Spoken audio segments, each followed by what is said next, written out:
Alright, we're going to start with infinite regress, then we're going to get going with our games. Okay, so you are outside, you're on the far edge of the Humberine system. You've just watched your home you've been leading your Tector class Star Destroyer, the Endurance, in a 5 or 6 hours long naval battle, holding the line against an endless stream of separatist forces as the 60-ish million refugee vehicles were able to make it to the jump point and escape to freedom deeper inside the Republic. And having discussed it, you all feel, all three of your Jedi commanders feel very strongly.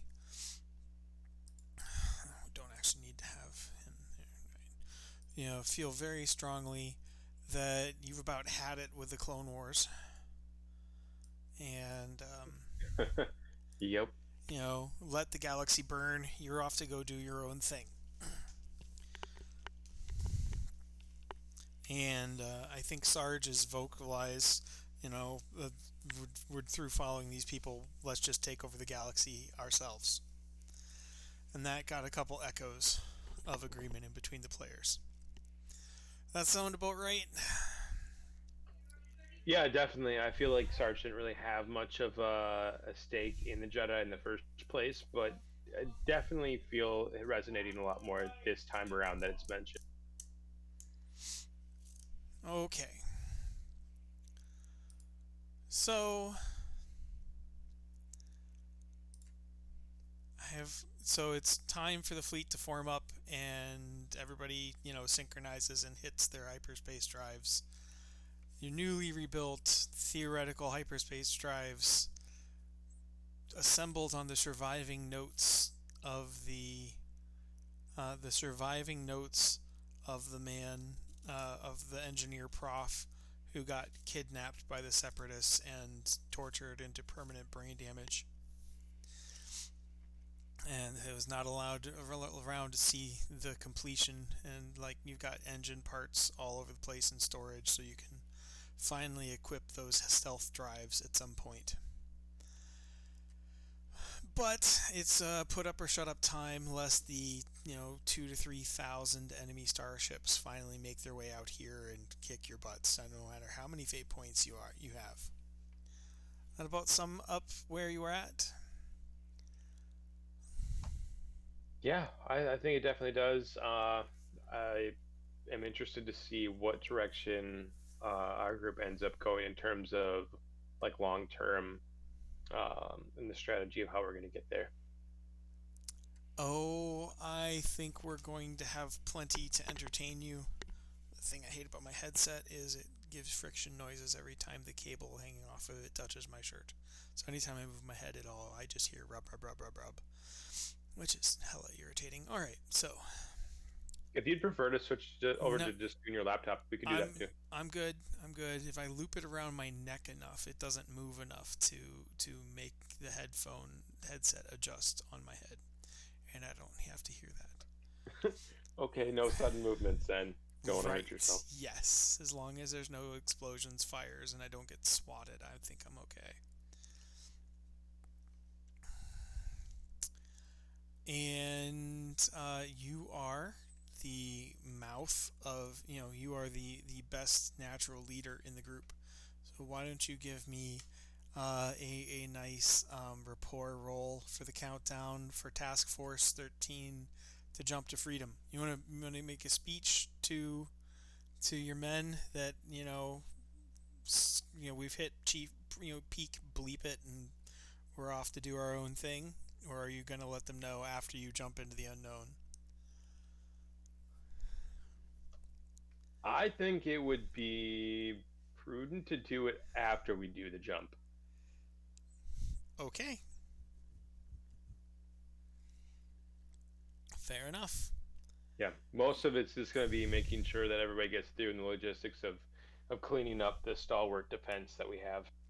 So I just need you to make a deception roll to distribute the subverted jump coordinates. Instead of jumping to rendezvous with the Grand Army of the Republic fleet, you're going to one of your rally points. Yay. Um, That's fair enough. Yeah. so I need deceit from our sneaky gray Jedi. He rolled even for a great. That'll do. That'll do.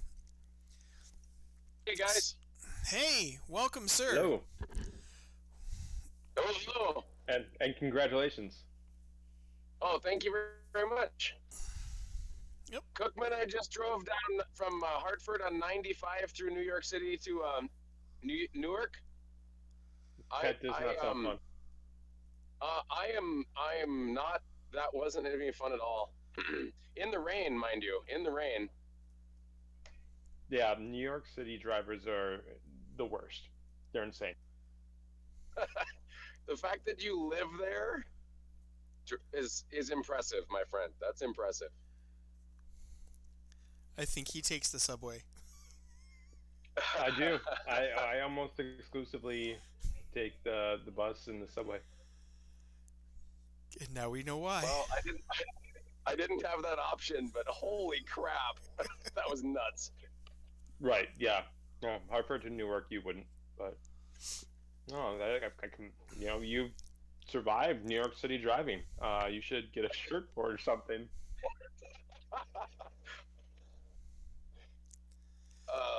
Well, perhaps. Anyway, how's everybody doing lately? Oh, tonight's going to be so much fun.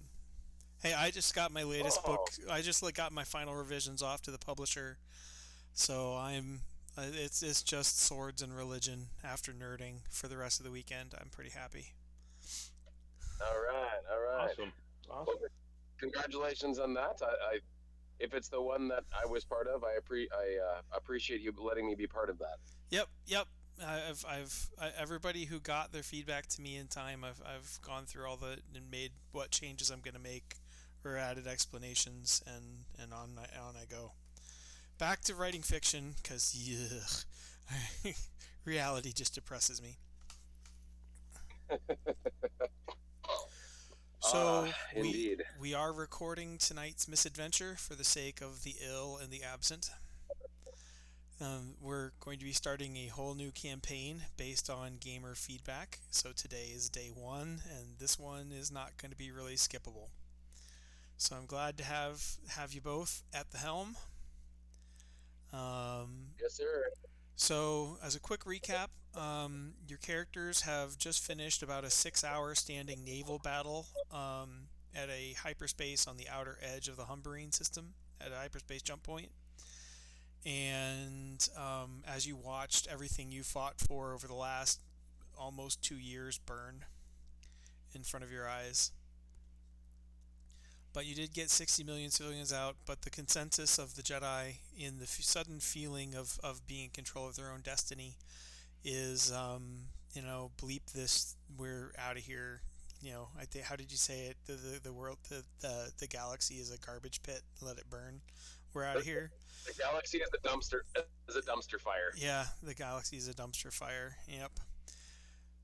So, unbeknownst, Jomak decided that he would not inform. You're not informing the clones and the troopers that you're jumping away from the Republic until after you make the jump, and then you'll explain yourselves. Which, okay, that decision was made, and he succeeded at his deceit roll to distribute the actual jump path coordinates throughout the fleet without raising the alarm. So it is time to press the button and to have our Jedi and Task Force 13 and their 50-ish thousand people in Fortune City on the Lucre Hulk, so about 300,000 souls under their command, leap forward into an unknown future, and off of the rather kind of depressing timeline of the next year and a half. Is the word given? Are we hitting the button? Engage, Mr. Crusher. Are we ready? What? That was a Star Trek reference. That was a Star Trek reference. That's a Will reference, right? Yes, Wesley in the Will first couple Wheaton. season. Yep, yeah. Anyway, uh, Lasho says engage. make it so. Okay.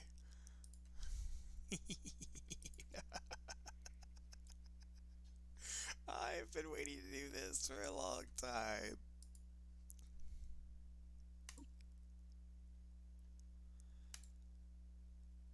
Alright, the experimental hyperdrives are engaged in unison across the fleet, and the world goes blank. The galaxy disappears entirely. The hyperspace tunnel, which should be black with, swirly purple highlights, is looks like a photo negative of whites and dark, whites and brilliant, brilliant purple highlights and tiny dark streaks. And everything around you freezes instantaneously. So even though the hyperspace tunnel is raging, warped and inverted in some strange way around you, all around your ships, uh, everything on board ship seems to be frozen in time, including yourselves. So Is this like an you're all on your respective command decks. Nothing is moving, not a single ping, not a single, not a single ping, not a single sensor sweep, no report. Neither the droids nor the clones, nor the Gakovians in their mecha, go so far as far as a nanometer out of their original place. But you don't feel like you're suffocating, despite the fact that you can neither move, blink, nor breathe.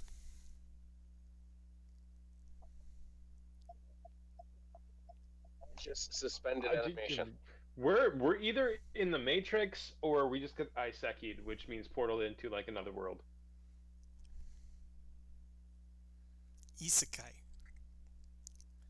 Thank you. Isekai. I never knew. Yep.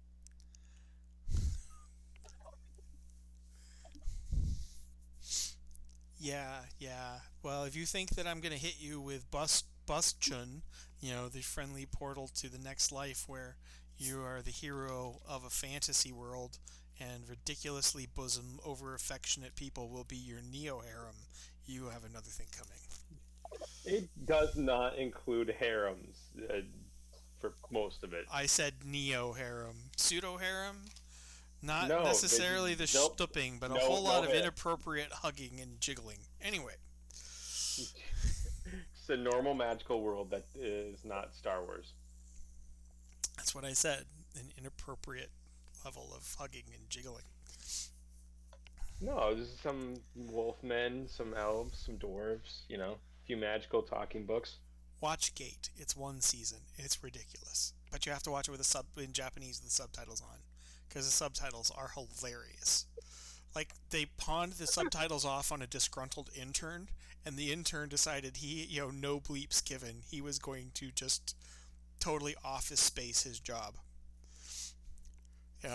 There are That sounds hilarious. there are the subtitles are freaking hilarious. I mean, they're not wrong, but they are the snarkiest possible version of technically correct I've ever seen.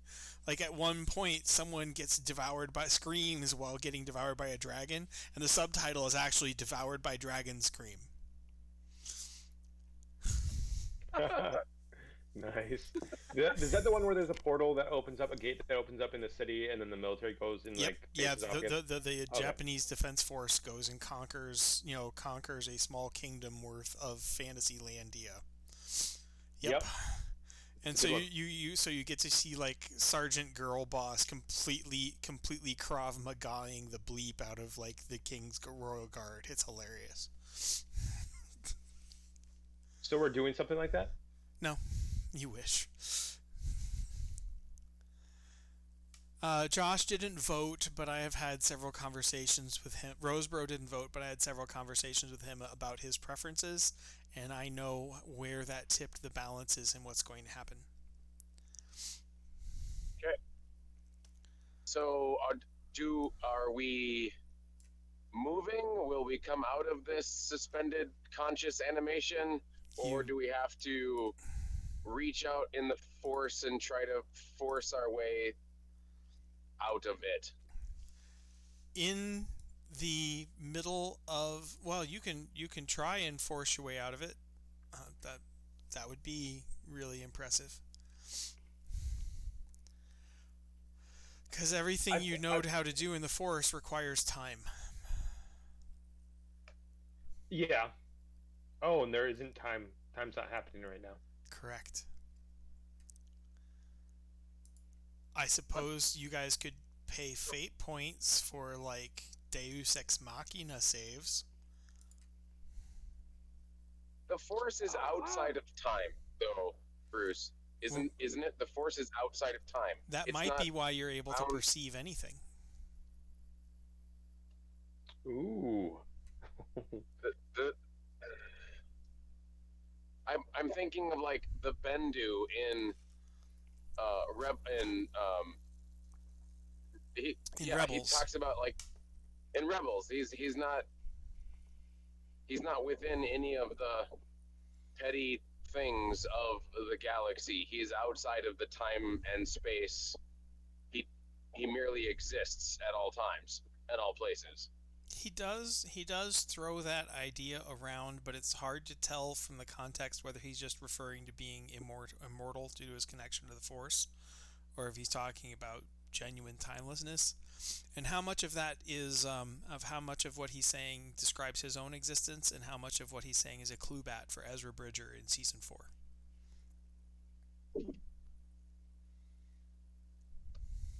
I I don't know how I feel about being able to manipulate stuff in the Force when time stop because I've always thought of it very close to the laws of magic in Dresden Files. Like you can do it, but it inherently breaks something.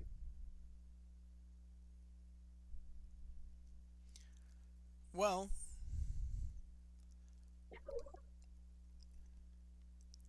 I'm well. Everybody obviously gets a fate point because I've just stuck your entire fleet in time. Yeah, thank you. So I will add that to Bar, who's up to 3. And I will add that for Sarge and Grunt. I don't feel like giving Grunt too many fate points because he's already one level more powerful than all of you. I am having pity on Lasho should have 4 or 5. You had 4, now you're up to 5. Do you need me to adjust your character, sir? I don't know what kind of tech support you've got in your hotel. I am actually not in the hotel yet. I am still driving. Okay, I will do the work. You are up to 5. So, you're you're in a kind of negative image hyperspace tunnel. Nothing physical seems to be transpiring in the 4th dimension. Which it's defining the 4th as time, and so probably your Jedi senses are the only reason why you can perceive anything.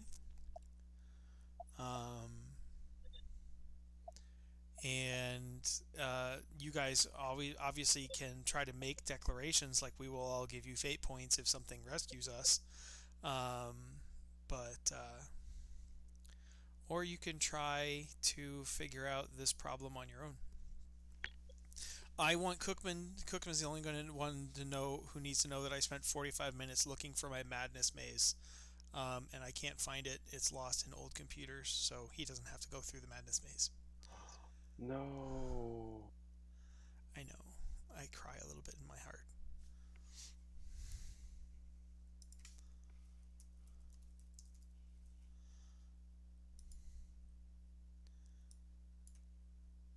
Let me look in my archives.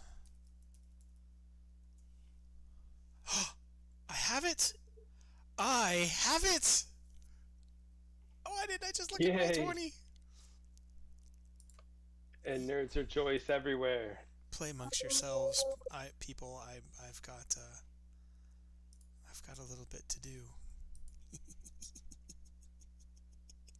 So, Cookman, what do you think we should do here? Are we making a declaration by spending a fate point on something to say that we're exiting this temporal pause, or are we going to try to sense something in the force and see if there's something that we can do? What do you think we should do here? I I think it would make sense for our characters to reach out with the Force, but in terms of being able to do something and manipulate with the Force, I don't know how much. I don't really know what's going on with us being stuck in the first place, but um, I don't know. I'm a little torn as to like what we should do, trying to move forward with this. Um, did the why were we using experimental hyperdrives? You were using experimental hyperdrives because you guys wanted to have stealth ships, Oh, and that's so right. Yeah. you had Prof design stealth ships for you. Okay. And the stealth technology is it does what exactly? Well, the idea behind the stealth technology, as Prof envisioned it before he was tortured into emotional infanthood or mental infanthood, was that you would be uh, using your hyperdrives to slip slightly out of phase with the world, kind of going halfway to hyperspace. Okay. Oh, that's right. Yeah. And so that you would not be visibly. Oh, yeah, that's gonna have to be. We're gonna have to disable the grid.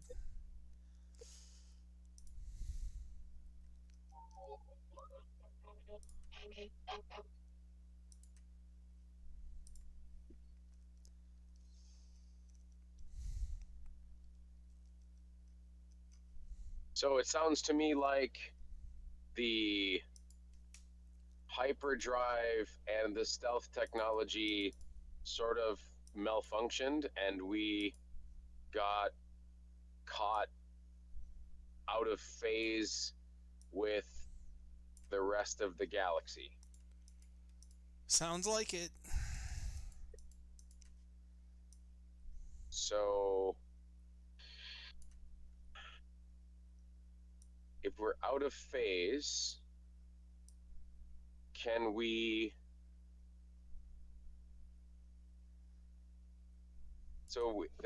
still exist, Yep, everybody's but we're still out of here. phase with everyone still exists, but we're slightly out of phase with reality.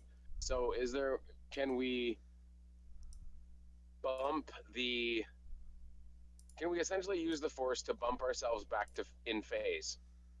You know, like how you used to be able to on the old satellite dishes, like nudge the satellite adjustment to help you get the positive and negative, lateral and vertical Right. adjustment to be able to get a clearer picture. Seems And do reasonable. the tuning dial just kind of slowly phase it back in, figure out where its sweet spot's at. Well, when I was growing up, we had one of the big, gigantic, like 8, 10 foot satellite dishes, and you would point it at a particular satellite in the sky. But if it wasn't Right. quite right, you'd get like a negative image of what was being broadcast on the satellite. So you could even like kind of peek into things that you weren't supposed to peek into, like, Oh but it yeah. would be like a negative image to see what was there, and you'd have to adjust it up and down to try to clear out that image. So how could we use the force to essentially nudge our way back to phase so that we reappear in existence?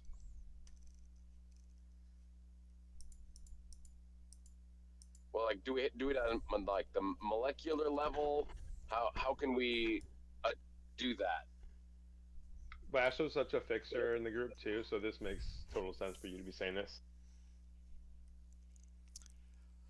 Well, if the Well, that's what malfunctioning Lasho's trained to hyperdrives are the problem, you could possibly try to turn them all off with force tech. do. Okay. Or first, you could try to free just you and your Jedi friends with, that'd be a more mystic force, that'd be a more Jomok thing.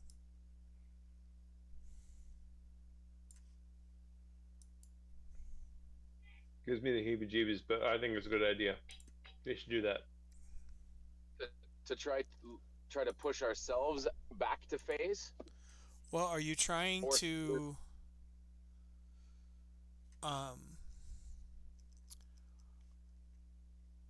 are you trying to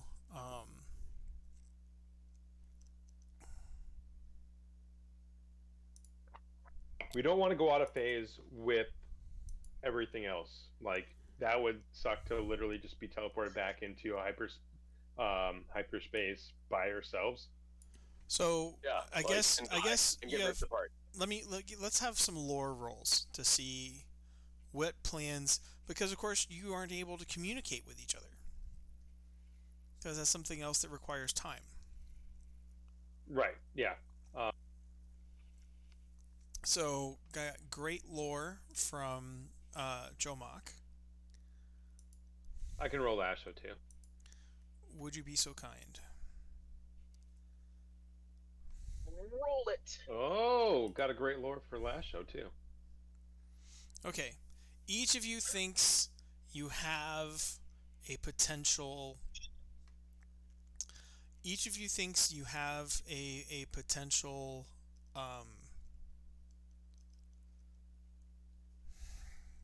solution, right? And we'll kind of go with your guts on this one. And so the first solution that you think you have is Lasho thinks that he might be able to reach out in the force to he'd have to use force sense to feel all the hyperdrives. Then he'd have to use kind of force tech to commune with all of the hyperdrives. Then he'd have to use force tech to simultaneously, so we don't lose anyone here, shut down all the hyperdrives. And in theory, if they're functioning as hyperdrives, whatever process is going on will end, and you should revert to normal space.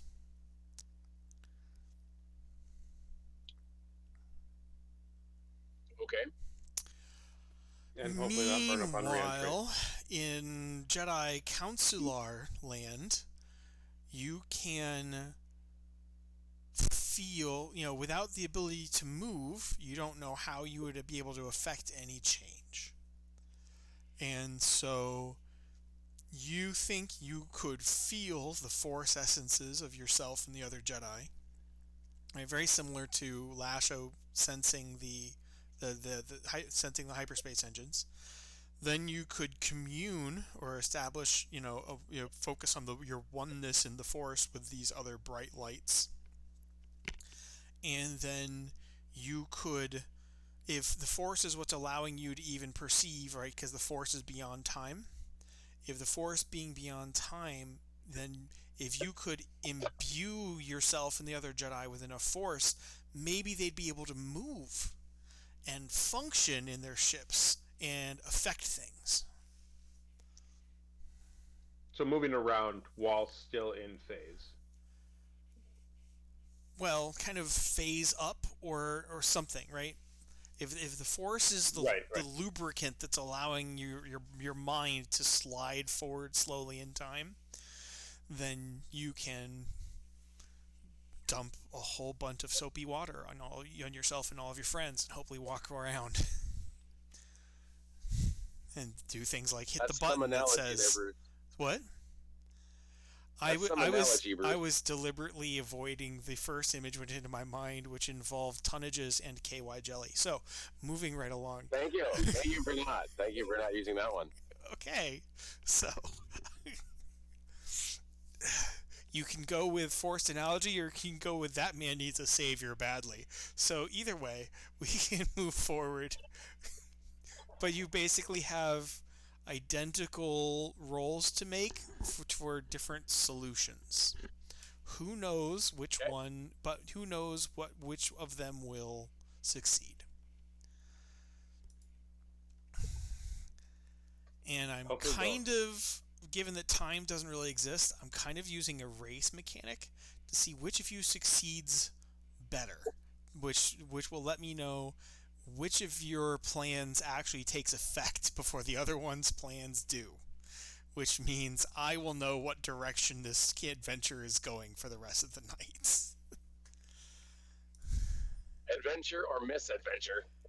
I don't believe in false dichotomies.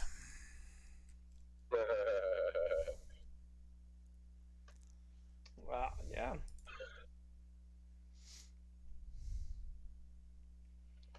So we're both rolling force then? Force sense first. So it's still force, but it's force sense.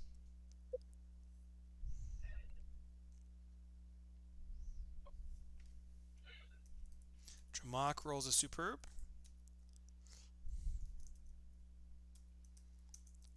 And if you'd be so kind as to roll for Lasho. Ha ha ha. Yep. Fantastic.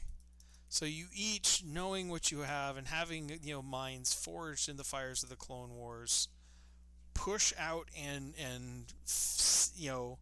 with the speed of life and death combat for 18 months straight, you quickly identify your targets.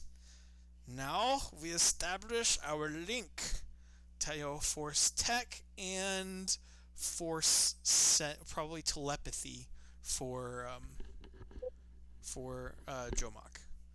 So another pair of force rolls from our full Jedi Knights. Does that mean Lasho gets initiative because he rolled higher, or?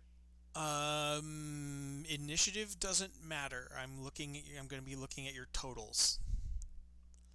Gotcha. But you can roll whoever's up first, and then. So Jomak gets great.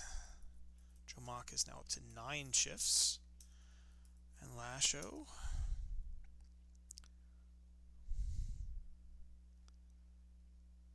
Rolls another fantastic, so he's up to 12 shifts.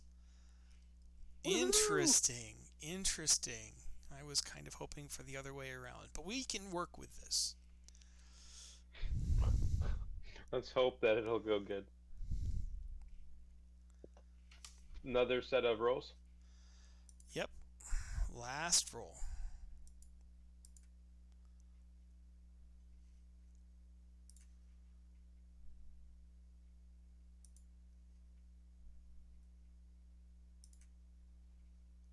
Okay, another great. I was kind of rooting for an epic for Jomak. Oh, wow. For Lasho, yeah. He Lasho rolled up 3 times. Yeah, Lasho rolled up 3 times. So Lasho clearly gets to enact his plan. So I don't get to throw you all into the madness maze right away. I've been sitting here prepping that while we're going. So the physical solution from our imminently practical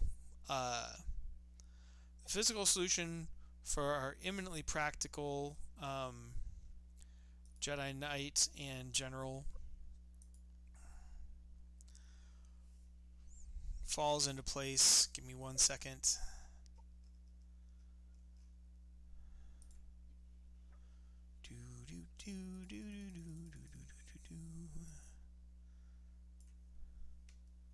Copy those icons.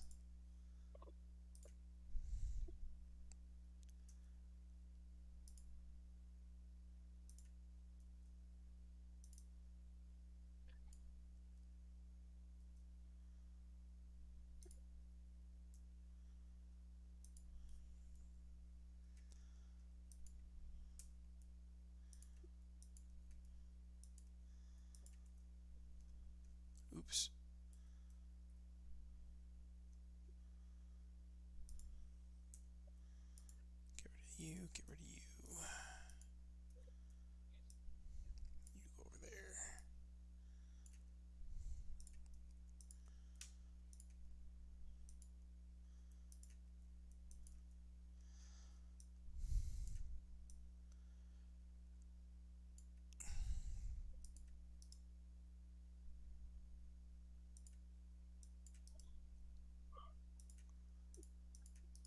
All right.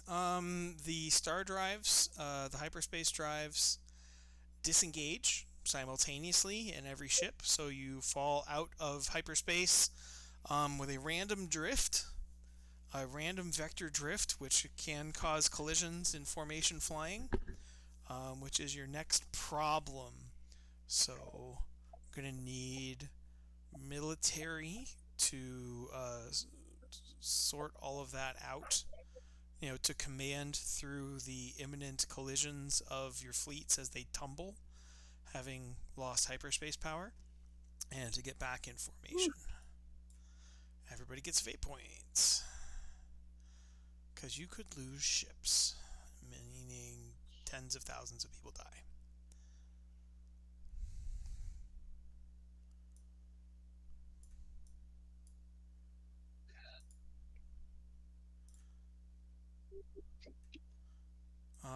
And we do need to roll for bar as well. I know Cookman's doing all of the button mashing, but Hey, I'm okay with that. yep. So I need those rolls for bar, Jomok, Lasho. I don't need it from Sarge. He's not getting a fate point. I don't need it from Grunt. He's not getting a fate point.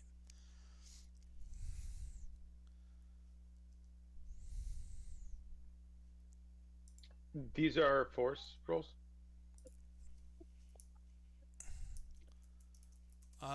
No, military. Military, You have to forge a coherent unit formation out of instant and potentially deadly chaos. Bar gets good. That'll work. And Jomok gets good. Also will work.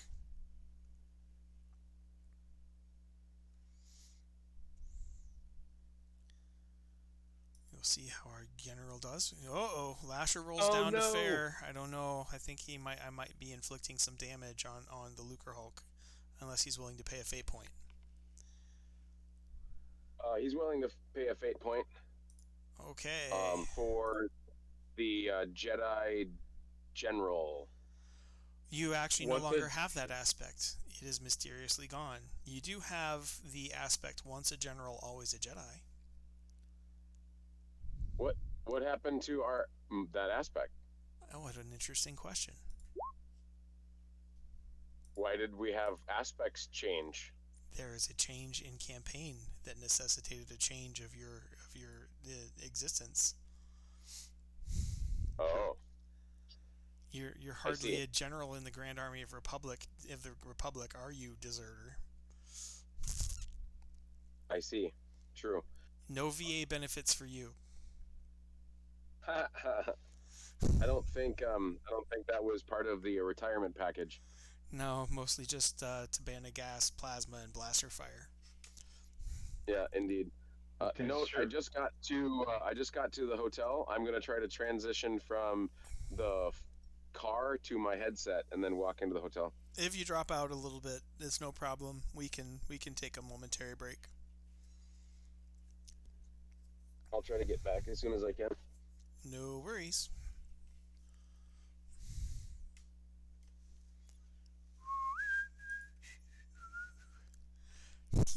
I'm so sad that Rosebro isn't part of this, because I've been looking forward to doing this to him for a long time.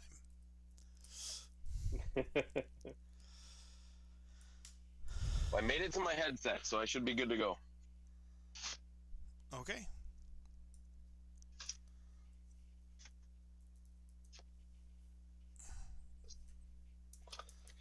Okay.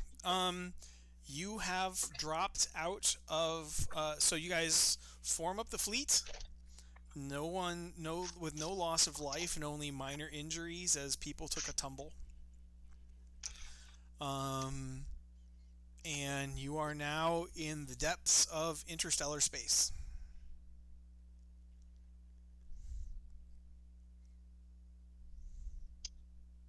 interstellar space. The deep void, more than a light year, more than like a quarter light year outside of the nearest star system.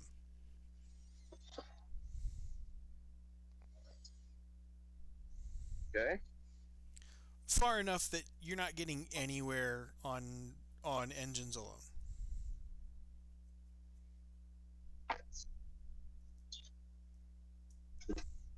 As a matter of fact, a scholarship roll to assess exactly how far away you are from the nearest habitable star system would probably be a decent thing. Are we all rolling this, or is it just me last show? Anybody, I don't care. If somebody's got better scholarship, like I think Sarge probably has decent scholarship. Sarge has great scholarship, for example.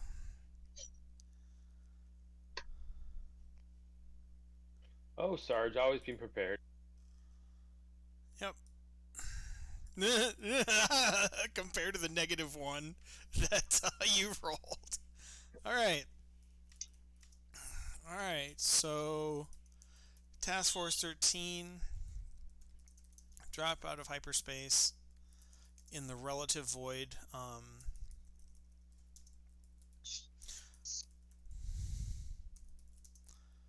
Between spiral arms. You're 18 light years from the nearest inhabitable system. The nearest known, or it's already been scouted and we know for sure that it's literally 18 light years. You have space travel level sensors. You know what kind of stars have the probability of having habitable planets. Your closest candidate, and the closest candidate that's actually producing signals, because radio waves are still things, is about 18 light years away. Okay. Triangulating between your various ships receiving the signal. It takes about 2 hours to find that out. That's sad that we're 18 light years away. With no functioning hyperdrives. Can I just go and trade in all of my force powers, except for obviously the force, to do force power terraforming? Is that possible? Sith alchemy? What? Yeah, the alchemy, the mutation and transformation, that's the Jedi. Because the Sith were really good at it, the Jedi erased their knowledge of it lest they become Sith. The Jedi are the Southern Baptists of fantasy religions. It's hilarious, No fair having sex standing up. It could break into dancing. I mean, whatever. Well, just because they erased it from existence doesn't mean that the Jedi couldn't find it back. That's true. But it's one of those things where they find you even researching it, and it's into those comfortable little glass cells beneath the temple for the rest of your life, you Sith monster.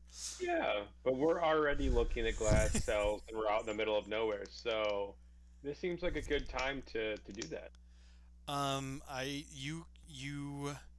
So here's a problem about going rogue, is you can't just... Learning new force powers is like trying to to spontaneously recreate calculus in your head. Okay. So what you're saying is we have to Battlestar Galactica for a little bit until one of us figures it out? I'm saying that is probably in the, I'm not going to let you trade powers for something that you don't have a story justification for knowing, and I won't let you buy the power until you have a story justification for knowing it, right?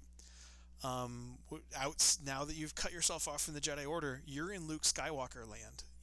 He can have all the adventures he wants, but he doesn't learn more about the Force until he can get to holocrons, Jedi survivors, diaries, Force entities that were alive to see how Jedi did things. That's Luke's quest, right? Luke is kind of Luke Skywalker is rediscovering the Jedi from the bottom up. Because you guys are no longer able to say, I pick up Form 5, because no one can teach you Form 5. You know, you can't go to the park and just flail around and teach yourself Wushu or Krav Maga without at least a manual. Right. Right. Ditto the fancy force powers. Here's an unexpected consequence of going your own way. Is congratulations, you have all the freedom. Congratulations, you have no support or education network. Have fun. Yeah, note to group though, do not ask for a random master to show up on any planet that could potentially teach you force powers. That never turns out good. Oh, come on. I haven't put mentor in a campaign in forever. You can put them in the next Palladium one.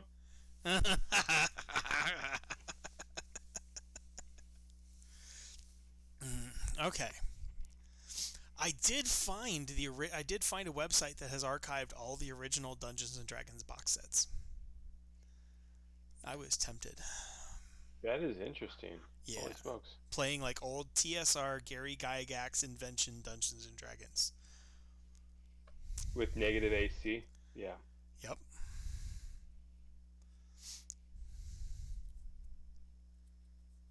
Now, before the Roll20 system was invented.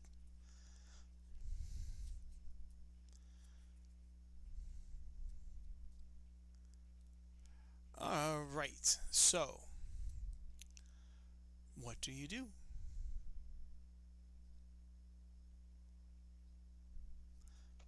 I think the first thing we should probably do is end up making this kind of like floating city where we're able to move freely between the ships and make sure life support and food and water are all going to be okay. You guys aced your rolls to prep the fleet. You have your standard consumables, meaning your big ships are good for 1 to 2 years each, and your smaller ships like the Architans and the Chargers are good for 2 to 3 months. Excellent. You do, however, have a city full of 50,000 civilians and military support families, and yeah, they're a little upset and worried. Probably want to do something before the riots start damaging the ship. Oh yeah, speech time. I totally forgot about that. Yeah, and probably you should get what help you can get from Bar and Lasho to calm down, to reestablish calm and order in Fortune City inside the Fortunate Lucre, the Lucre Hulk Fortunate. Okay. Yay! I'm so glad I watched Robotech as a kid. It's a good show. It was an excellent, and that's basically where you're at, a hyperspace system malfunctions, and now you've got a city trapped outside the orbit of Pluto, and it's a long trip home.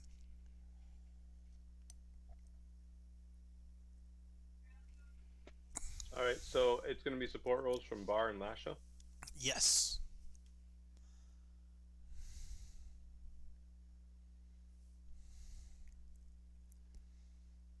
Okay, Bar. So you get one aspect from Bar.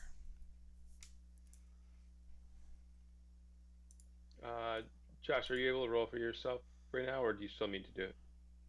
No, I still need you to do it. I went to the wrong hotel, so I gotta go back in the car and go to the right hotel.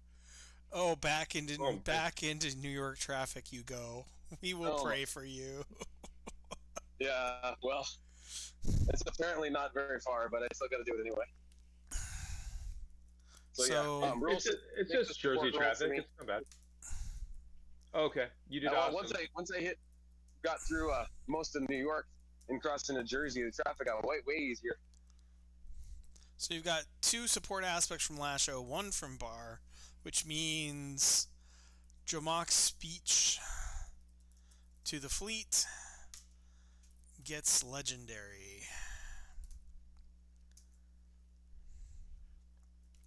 +2. No, zone. Oh yeah, I forgot about that part. To the fleet. Yeah, yes. All right. So you really only needed great. So the fleet is. I need to do text, and I need to do text in a color other than black.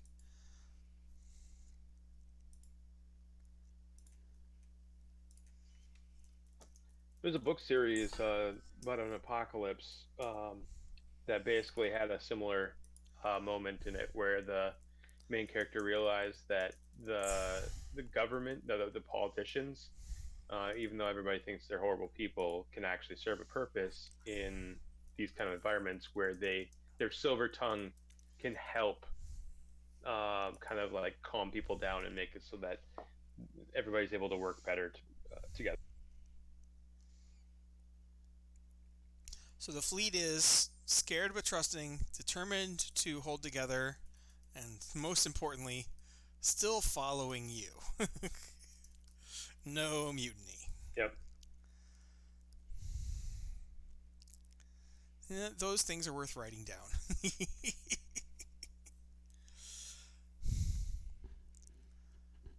Have I not moved the players over? No, I did not. Do. My mistake. There we go. The fleet in the depths of space.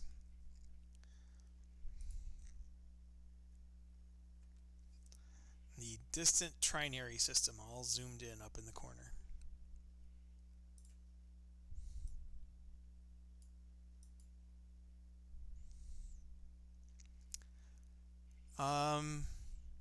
Josh, did we lose you or you're still on comms?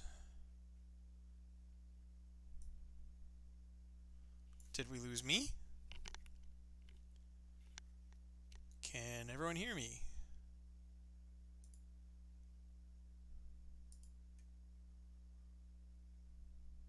Oh, he's muted. Cookman, are you muted? Yeah, I'm here. Okay. I'm here. I just needed to check. All right, so I've moved you over. You've got a new fleet page. You can see the distant star system, which is your destination.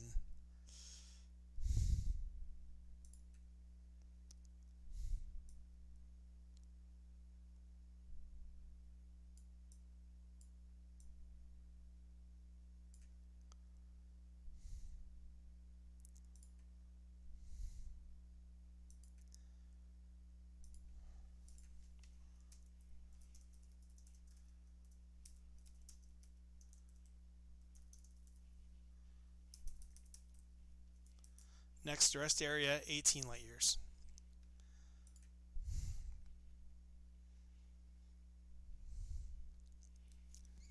So,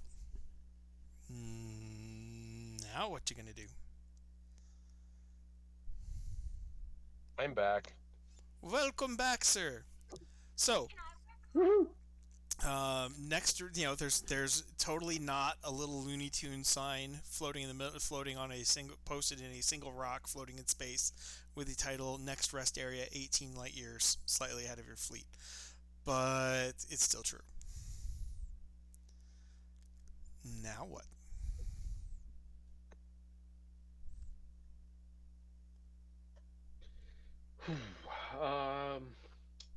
We have logistics done. We know where we're at, and everybody's calm. I feel like this is the perfect moment after you've like taken care of like a baby or something like that, and it's like now we get to actually do work and figure out what we're gonna do, right? I can't wait to hear what you're gonna do next. You don't know where you are. You know, there's no nav beacon. You're not picking up any nav beacons. I thought you said that Sarge was able to figure out where we were. Sarge is able to figure out the location of the nearest probable habitable planet. Oh. You don't know where you were when your hyperdrive's kicked out. You could be you're in the relatively low density a star distribution of the space in between the spiral arms of the galaxy. But I just Oh, yeah. described 15% of the volume of the galaxy.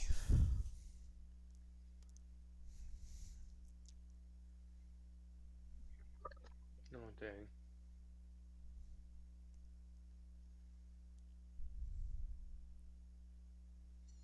I suppose you could maybe measure the relative size of the galactic core in the sky from here and guess how far from the core you are to narrow it down to a band of, a couple million light years.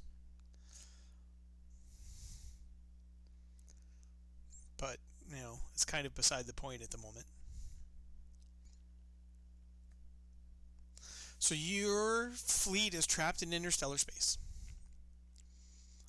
All of your capital ships were equipped with the new hyperdrives, which means none of your capital ship hyperdrives now work. Right.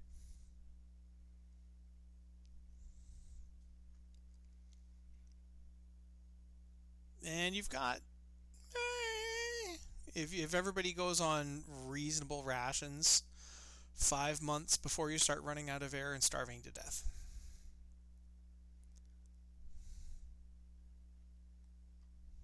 Okay, so we need to find supplies, or we need to find a way to move. I would say that's fair. I would put that even as an and or.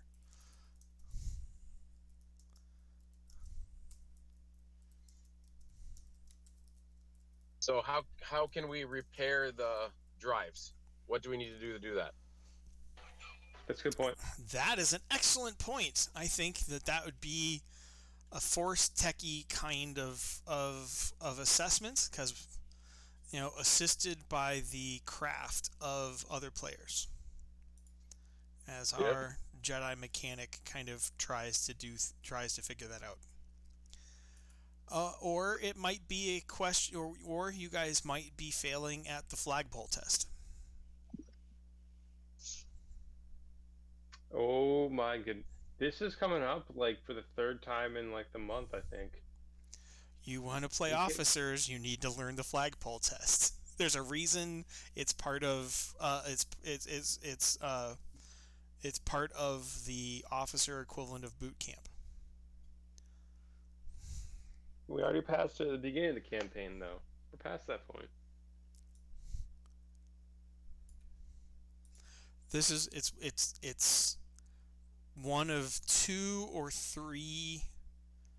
Right, so boot camp is designed to teach you how to function as a team and follow orders. Field training, at least in the ROTC program, is designed to get you to lead a team and problem solve under pressure, because that's the responsibility of the officers. And a quick review: the correct answer to the flag, because what the flagpole test is, one thing that you do to a cadet or an officer candidate is you give them a flag, you point them at a flagpole, and they've got a sergeant and 6 men. And their job is to formulate the orders formulate and carry out the orders to raise the flag according to, all military regulations. And that's only like 3 pages long in the Air Force. Only. And the solution is 1 sentence long. Sergeant, get that flag up. That's the solution to the flagpole test.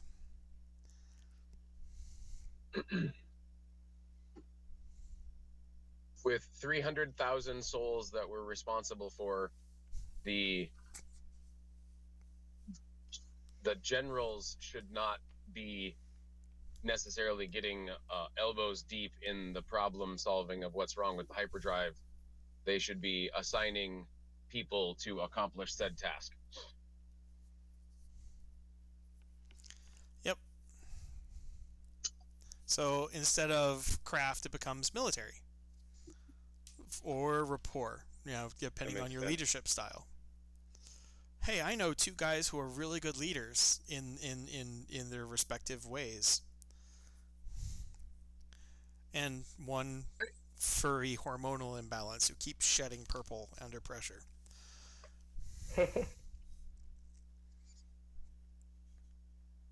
So I will take a military from Lasho, I think, and a rapport from Jomok.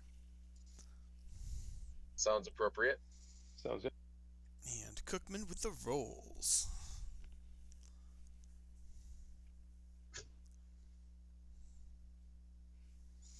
Okay, Lasho's going to break even with a great.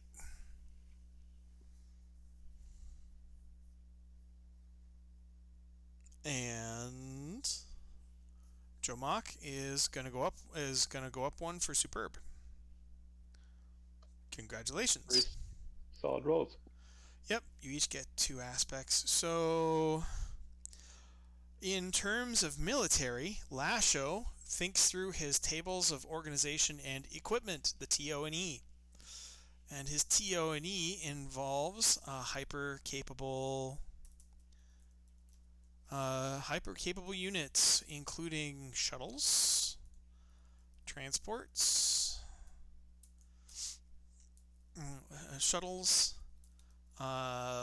scout fighters, long-range bombers, and Pegasus tri-fighters.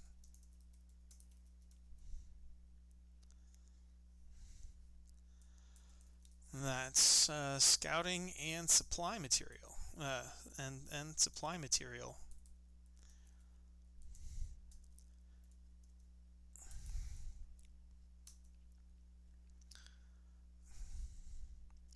And Cookman, so Jomok, with his leadership,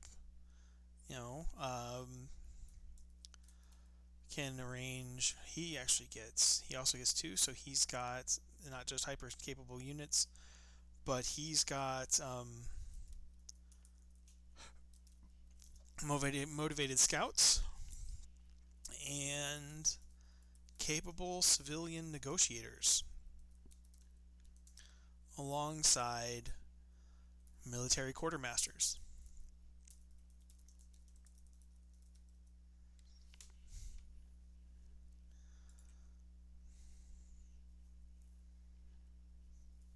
So if you guys want to just general, you can dispatch the appropriate resources.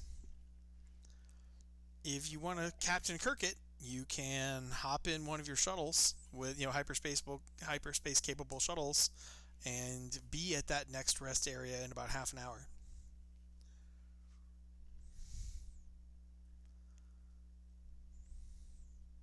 I think Cookman, in this particular mode, I don't think we should leave. I think we need to assign that scout role of scouting. Yeah, but we should at least keep something behind in case of an emergency and we don't hear back from anybody, because we don't want them just to ditch the whole fleet. Well, only about a third of your starfighters are hyper capable.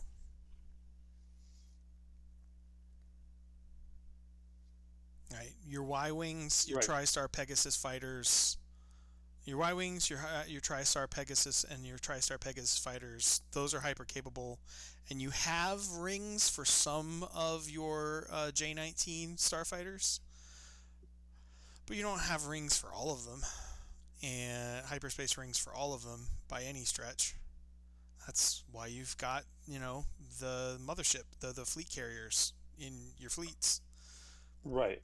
And yeah, then I was just thinking more so like if we send these people out to go to the next area to grab supplies, that if they don't come back, we still want to have some hyperspace capable ships to send out to go see what happens.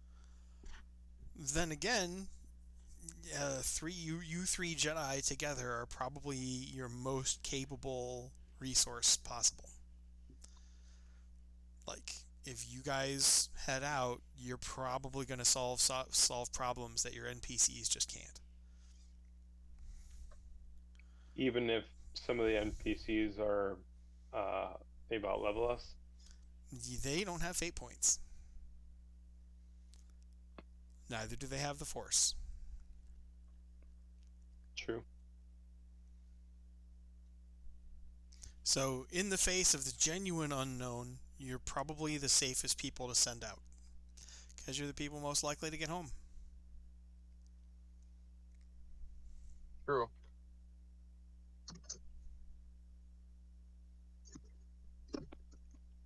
So can we go with a group of people, or are we just going by ourselves?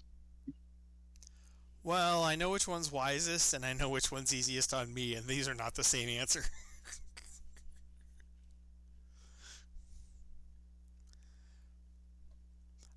Okay.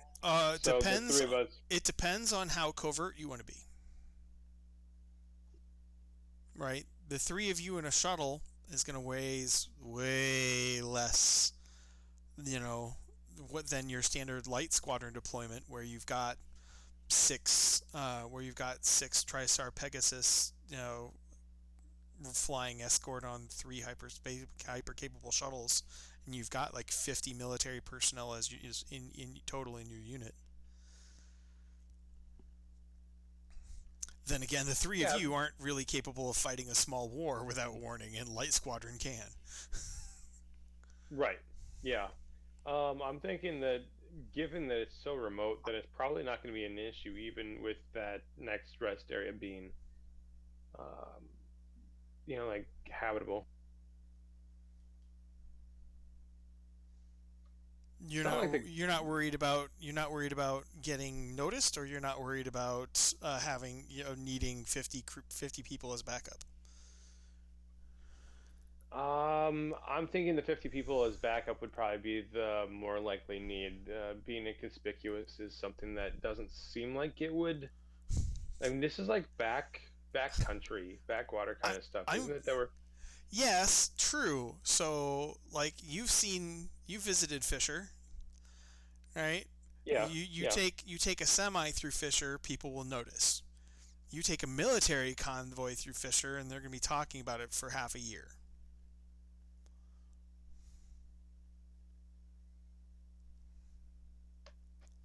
Okay, that makes sense. Also, if we're not there, um, when it does get around to the Republic, then I don't know if that would necessarily be an issue because they're not. It's not like they're gonna be able to track us down a couple months later to be able to find us at that point.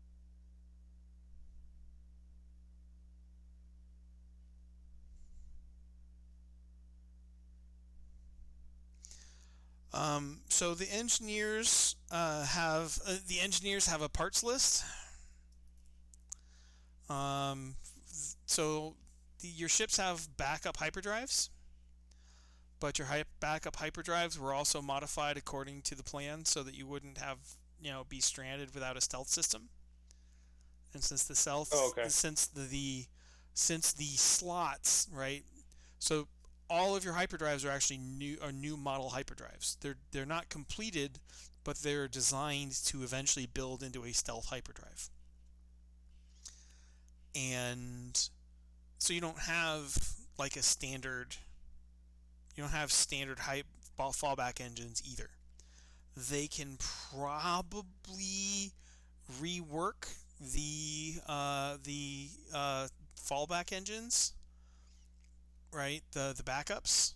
They're probably small enough that they'll be able to manufacture, fabricate enough leads and power shunts, etc., to get a traditional hyperspace field out of them. But they're going to need some parts. Sounds like they're gonna have to break some things too. Um,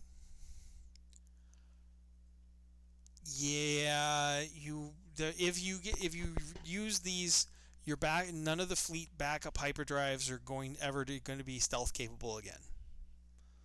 So stealth would require the primary hyperdrives to be online.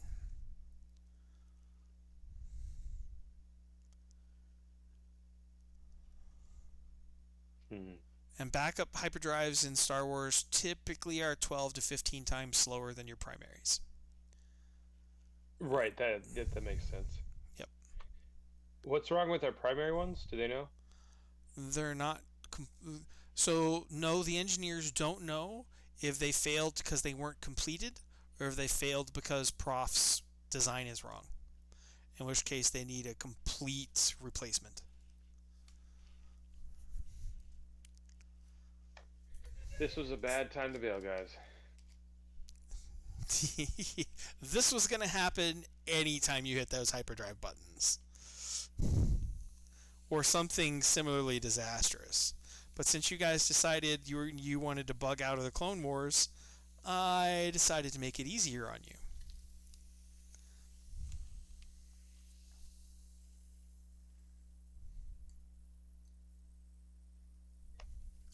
Okay, so basically our only option at this point is go grab supplies, come back. Our engineers will fix it up by breaking it in a good way, and then we're on to wild space. And by then, you probably will know where you are. Right, getting an updated regional hyperspace map would not be bad. That's true. We should be mapping this whole time. Yep. But hyperspace exploration, right? Mapping unknown routes is the kind of thing that you need a Jedi to survive. Or you need to just throw random ships at the wall and see what sticks.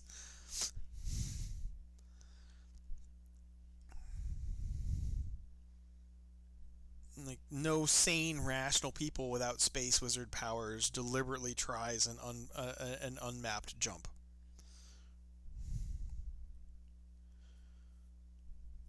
So you can't just like have your fighters, probing. Well, you can. You're gonna lose probably half of them, but you can't just start mapping on your own.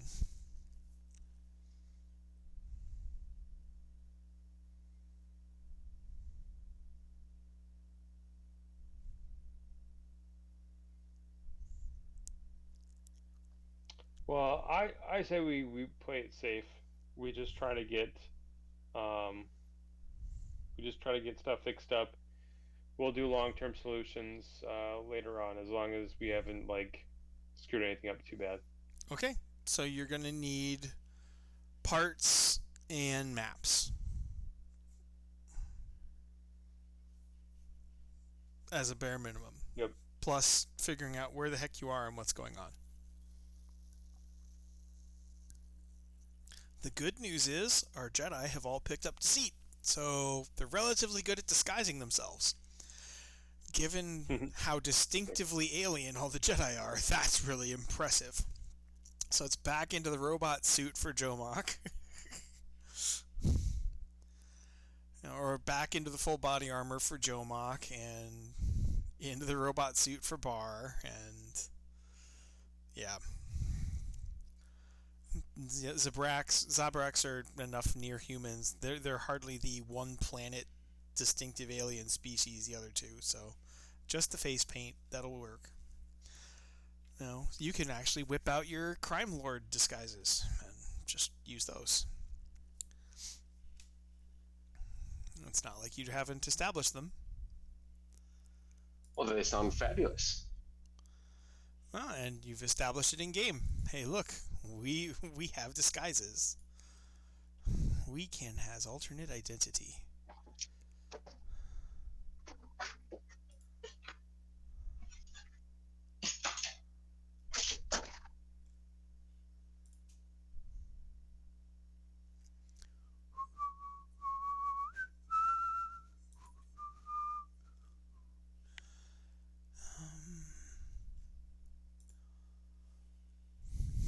And the GM goes surfing for images.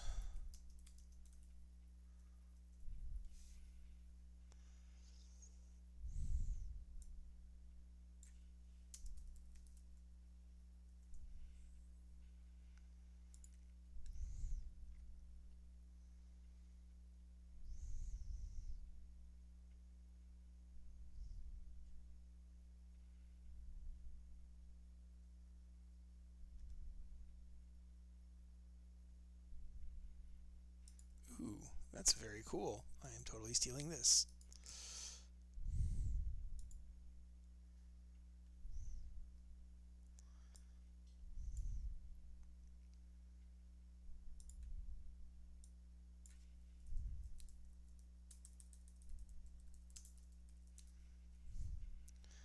How can I not yoink that? That's just beautiful. I love frustrated, starving artists. They make my GMing so much easier.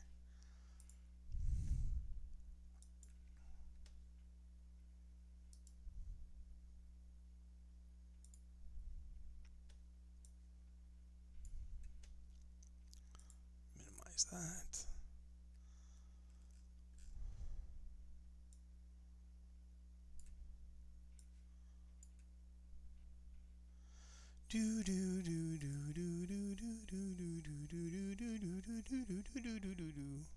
I'd put in the Jeopardy music, but that'd be really irritating. Still uploading.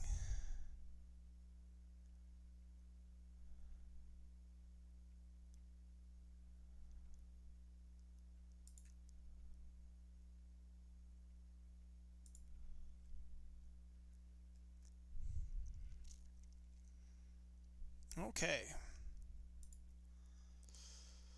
So, half an hour later, you guys take one of the shuttles from the Lucrehulk in your disguises,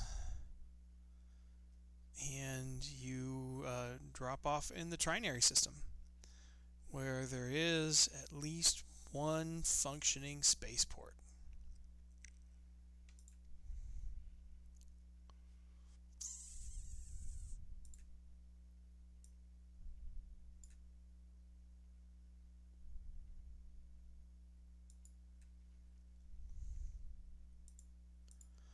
Looks like, most things are parking outside of town. There's some domed areas of the city and some communication towers. Oh yeah, there's communication towers. You should probably roll deceit, Jomok, to maintain your cover on your way in.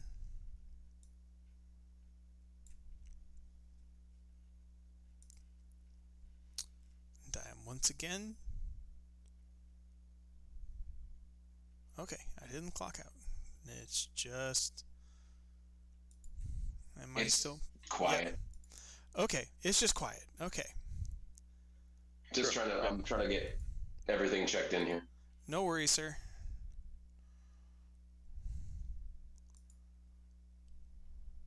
My library. Starships.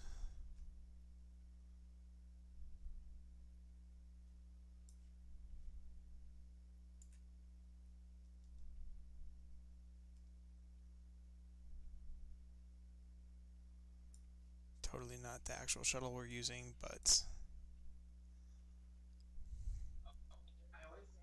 It's a good placeholder, and everybody knows it as being a shuttle type. Yep.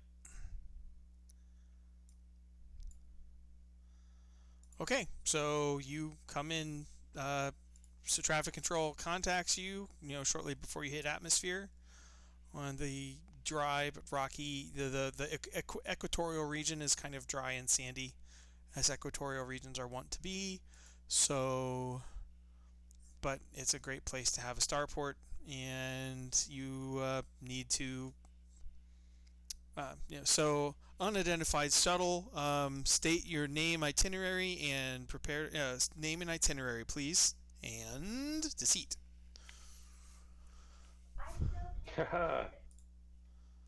Maintain our cover.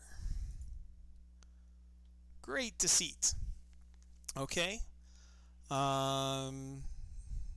So yes, you know that you were an unscheduled flight, but you were unexpectedly in the area, and like any good merchant, you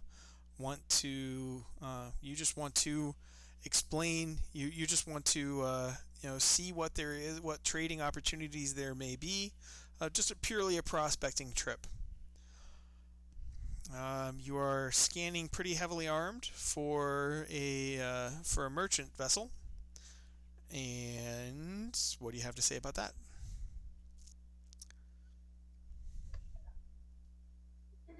Because we. Yeah, that's a good question. Deceit. Why would we be? So deceit. It's like, okay, player character, save me. I don't know. Superb. Those darn pirates preying on any innocent merchant they can get their hands on, particularly a purveyor of trinkets and antiques like myself. You know, I'm I always need to be prepared to defend myself, and of course that makes very good sense. Very well, you're cleared for landing. Um, per regulation 1659, broadcast ping your transponder and transmit the chain codes for all passengers prior to landing.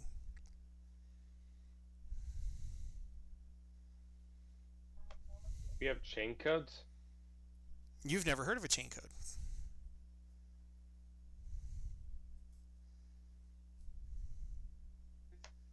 Are those standard with merchants? I don't know. From what she's taught, she's bored, right? She doesn't sound suspicious at all. It sounds like she's being very she sounds like she's being very, very, you know, blasé, business as usual.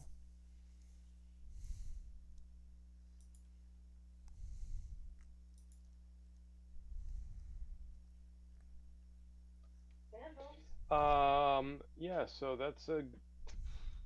We didn't even think to ask if we'd need anything to like have as a disguise get into the planet from some of the people that we saved.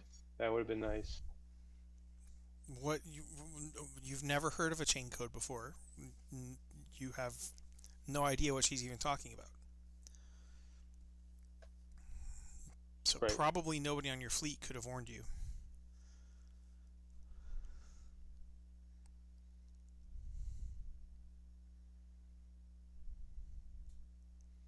Are you stalling for time? Do you have some kind of comment? What do you say? Sorry, Courtney just came over and told me that our friends that are live in Harlem, they had a apartment fire, so they're gonna be coming over. Oh, wow. That's But yikes. I'm glad they're okay. yeah, definitely. So I'm just gonna move rooms so that there's enough space for everybody. No worries. But in terms of answer the question, that is a good question. I would think maybe he'll try bluffing his way through it.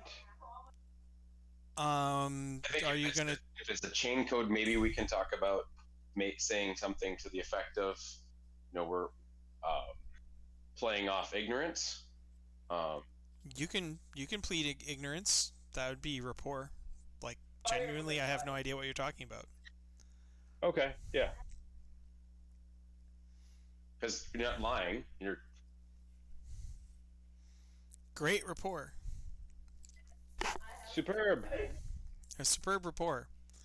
That's really good talky talk. Wow, you really are from the boonies, aren't you? And I thought this was a backwater town. Look, it's been the rule. You won't be able to plead ignorance. You're going to have to talk to the magistrate as soon as you land. There's nothing I can do about it. It's a standard imperial regulation. Everyone landing or departing a spaceport has to log their chain code. With the port authority. I didn't make the rule. It's been around for centuries. If you're going, and unless you're going back to the boonies, wherever you came from, you're going to need a chain code. Where did you come from that you haven't heard this? Been around for centuries. Say what? What time did we jump into? Could we ask we ask her to just verify a date? Like we say something like, we've had some malfunctions within our our system, and we're still trying to figure out some of that. Could we get a time date verification for this system to sync our chronometers to our ship, so we can feel like we're fixing and getting things back up and running.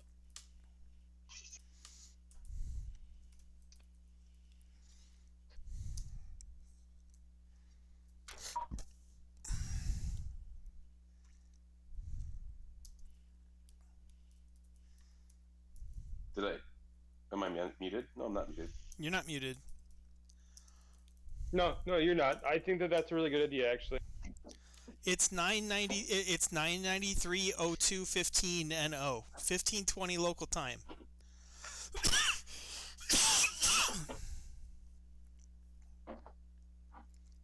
Does that make any sense to us? 993. 990. So if you doing it Star Wars way, it's the year 993 of whatever NO stands for, month 2, day 15. So it's effectively February 15th, 993. But you have not heard of any... The last calendar system you knew was after the Great Resynchronization, which was 15 years ago. And that abbreviation is capital G, R, capital S. And they're not using that. They're using NO. But you don't know what NO is for.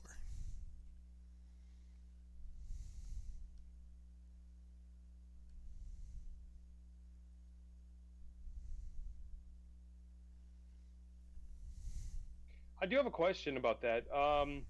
What was the? Because we would have known what the convention was before that. What was the acronym before the Great Synchronization? I think it was after the Battle of Rusan. But there's one of the reasons the Great Resynchronization happened was because everybody was using different clocks. Some people were using dates from the Battle of Rusan that ended the last major big Sith Jedi War. Some were dating from like the fall of Revan's Empire, like 3,400 years, 3,700 years before you, 4,700 years before you. Some people were dating from the founding of the Republic, although different planets, particularly different core worlds dated that differently. It was a mess. Hence, the Great Resynchronization happened. It was the big bureaucracy saying, okay, everyone now use government time. I know Josh is probably old enough to remember the Bell Standard time, where you'd be like back in Ohio, we'd be able to dial a number, a phone on our hard lines, and the phone company would say Ohio Bell time is, because the government monopoly on the telephone company meant that they could use telephones to just keep everybody on the same time. Yeah. I remember that vaguely. Yep.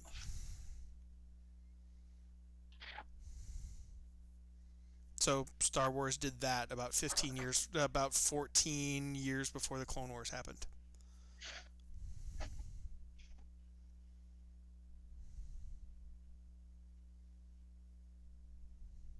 Well, obviously we need to do two things. The first, the priority is figuring out how we can land. Landing and figuring out how that's like priority one. And in order to do that priority, we need to figure out a chain code, and we tap into a network, local network. I mean, that's got to be priority one is landing. Yep.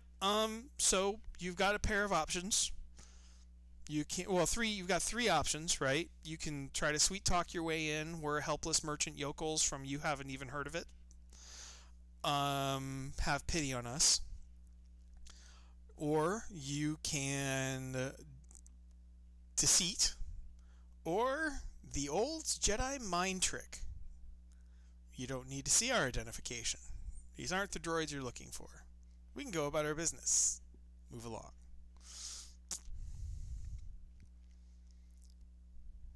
I like the first, followed by the third one if it fails. I kind of figured that you would. Oh yeah. I would 'Cause agree. I would agree with Joma. Lasha would agree with Joma. Okay. it just makes more sense to just say that we're from nowhere, like place that you've never heard of before, like no town, USA kind of thing. Sure. But that if they don't buy it, if it's something that's causing an issue, then be like, all right, obviously this isn't going anywhere. They're not going to just let us go through, and then my check them. So I need so for the land for approach permission, you get approach permission, you get a team rapport roll. If that fails, and this is fantastic. I think I need fantastic. And if that fails, then you can, you know, you can do Jedi mind trick.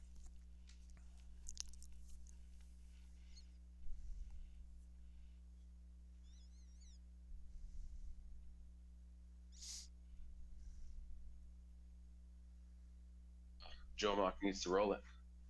Yep. All right, you said it was a group report though. Yeah. So Lasho can help. Right. You're playing yokel. You're playing yokel tourist. Pleading for mercy around the bureaucracy. Yeah. One aspect from Lasho. He gets a fair rapport, and then Jomak to carry it home. Yeah, with tagging the aspect from Lasho is going to succeed.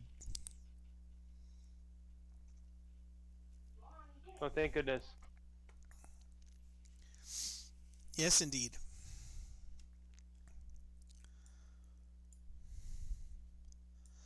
So you're able to come down. You're able to land.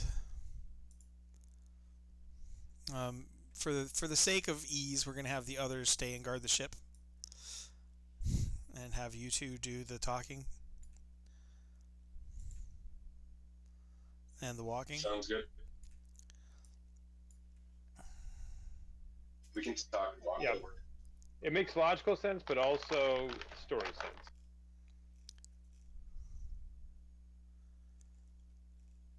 Okay, and then need to go over to the premium assets.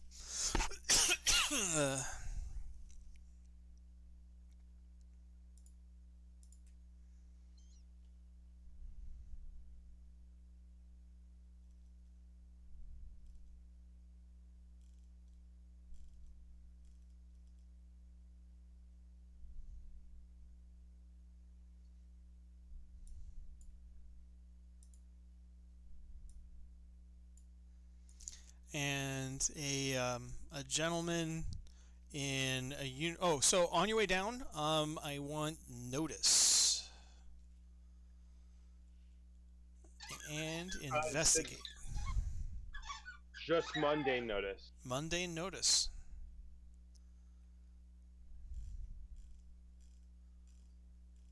I think Lasho's got good, investigate. I think we upped that for him recently.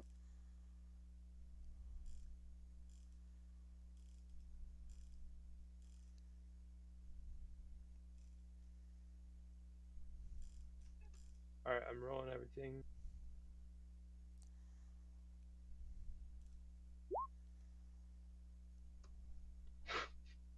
You rolled down for your notice. Oh. So you're met with. How far down? Well, Joe Mock rolled good notice, great investigate because he rolled up for both of those, and then you rolled a good investigate and a mediocre notice. And is it worth paying a fate point on this one for notice to try to boost it so we can figure out what's going on? Not necessarily. So, being a formerly blind pilot, do you have your eyes back yet? You said at the end of the last story arc I was supposed to have it completely healed. Yep. Okay. Well, it goes down a level. Okay. Didn't you say that with the forced healing, I couldn't heal it though? Still. No, yeah, because it was psychological, right? So kind of like because it's mental, it's not physical, it's psychosomatic. But you shoved your brain Right. in a Yuzhong Vong blender, so that's psychosomatic with capital letters. Right. Hysterical blindness is in fact blindness. It just isn't voluntary. You know, soldiers who get hysterical blindness really can't see. Right. Right. So when it comes to it going down So in severity, then it would be a moderate consequence yes, at this point. Okay. yep. So we'll Is, go is it with blurry vision, right? You want to think like Han Solo after Carbonite.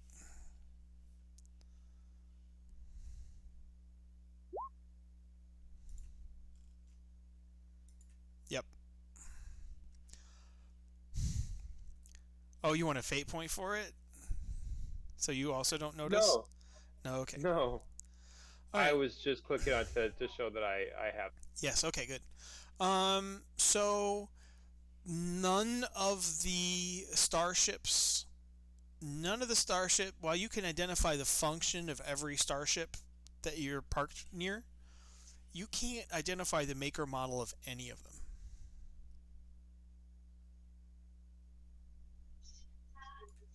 They're far enough removed from normal what we have as a reference point that we can't see them. We don't know what they are. It would be like Well, that's going back. obviously that's Look, obviously a light freighter. That's obviously a medium freighter. That's obviously a civilian like private runabout. That's obviously a starfighter. That's not the problem. You guys are way too good at military minds for that. The problem is I can't tell you what model or capabilities that is. I've never seen that before, and I have no clue where it's even derived from. This is crazy. Okay. something a little bit like, let's say that you had somebody in the early 1900s with a car, and Mm-hmm. they got transported to 2023, and they're looking at new cars and they have no idea what it is. They know it's a car because it has wheels and Yep. a steering wheel, but that's it. That's it. And they would probably be able to operate it. Brake, wheel, particularly if it's stick. But they're not going to be able to tell you. If you point them at a Kia, they're going to say a what? Because that's not only is that particular not is that particular brand, but the concept of Asia having an automotive industry is beyond them, because that's a post World War II thing.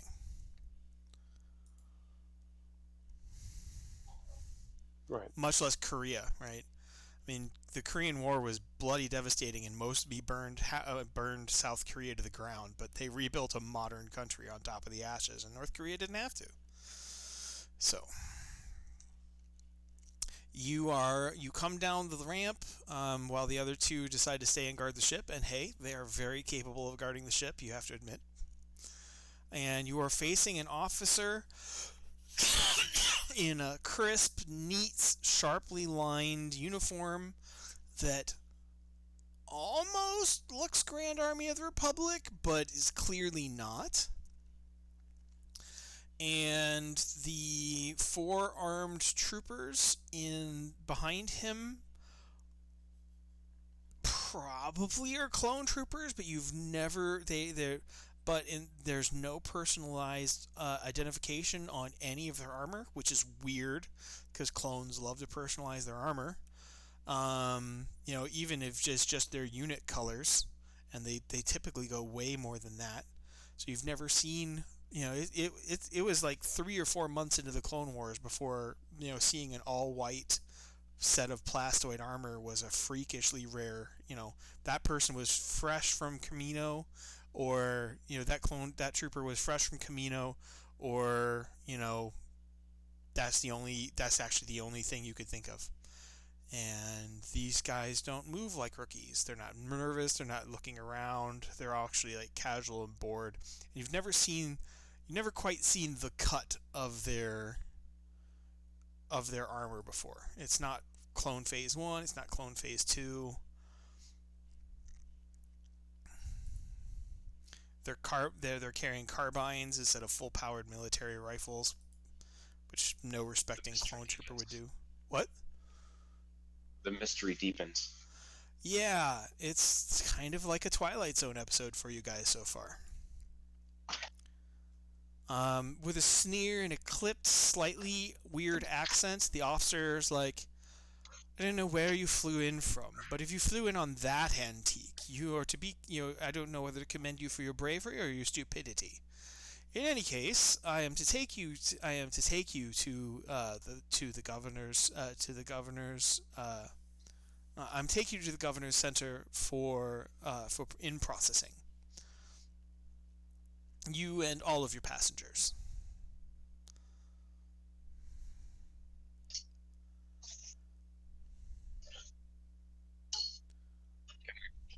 All this and make sure that the passengers don't come along. I have a sneaky suspicion that Lasat this far. I'm suspecting that we are very far in the future, like really, really far in the future, and that the Lasat would, being a nearly extinct or now actually extinct race, would cause lots and lots of suspicion. To say nothing of Jomok. Yeah, both Jomok and Bar are in the holy crap, what is that thing level of rare. Yes. We need to avoid going to the governor's. We need to avoid that at all costs. I have a suspicion that we are almost 1,000 years beyond anything that is like beyond Order 66, but beyond the Empire. I think we are very, very far forward in the future. I'm shocked that you think I would do that to you. Shocked, I say.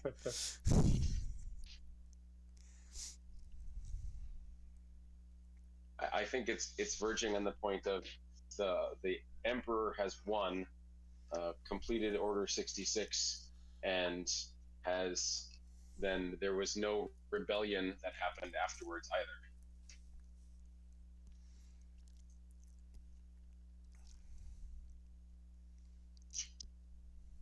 So there was nothing to oppose the Emperor's work to disrupt the entire galaxy.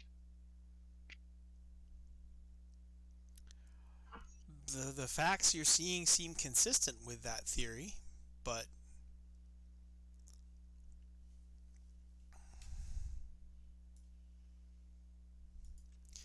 if so, you guys are really hosed.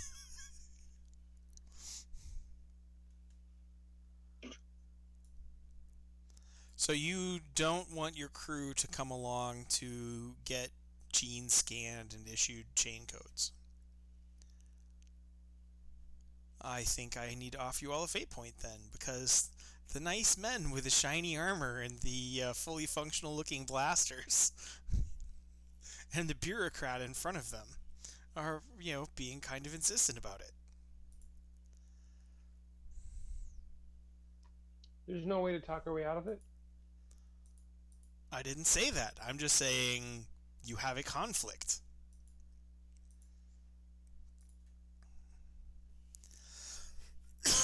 How you resolve the conflict was entirely up to you.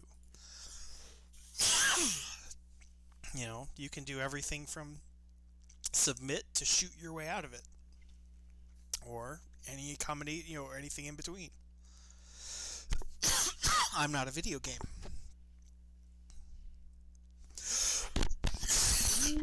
I don't know. Goodness gracious. Bruce, are you dying over there? Well, we're all dying. Lung? My stroke Lung meds. weight Propanolol. One, I have a constant allergy thing, but the meds that I'm on for blood pressure, my stroke, are also give you a dry cough. So even when my allergies don't make me cough, the meds make me cough.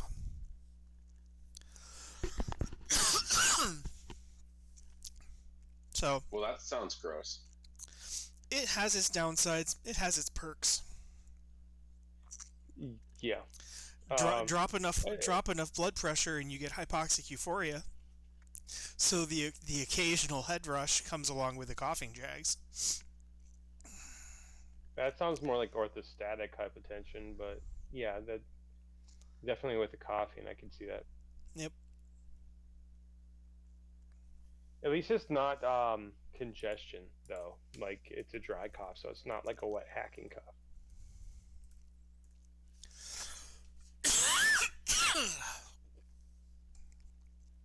Yes, orthostatic hypotension is accurate. Anyway.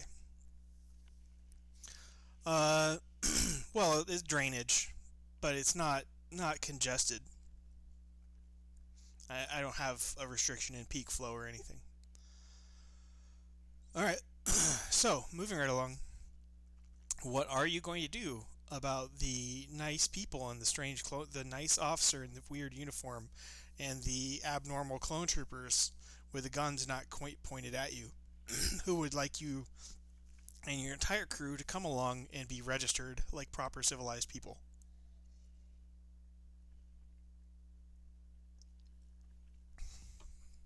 I think that, there's a wave of a hand, and I think that we'll be okay without that. As in, like, they don't need our chain codes, or we've already shown you our chain codes? What are you going for here? As in, just hand us over some chain codes that we can use, and this won't be an issue. Oh, wow. Go fetch us. Hang on. How about if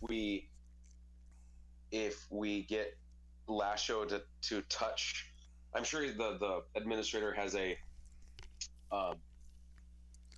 thing, like a pad or some piece of equipment that Lasho could force tech into. But that's not going to work either. No, force tech is more mechanics than programming. Right. Yeah, that's not gonna work. I was thinking like splicer kind of access. No, you need a droid for that, or a slicer. Yeah, well, there has to be a force skill for that, where you basically are able to like be a technophile. In the entire Star Wars expanded universe, which is a lot of books and comics and novels, only one Jedi ever did that, and he had to get cybernetic implants in his brain. There's a first time for everything. With the Force, anything's possible. That would be a ridiculous lore roll to even figure that out. Much less practice it enough to do it. Lasho has years. He has time. Yep. Yeah, we'll see. I think he might be busy in the upcoming years. I thought you were just going to say he's already spent a good number of years frozen in space. What are you talking about? You didn't even have time to blink.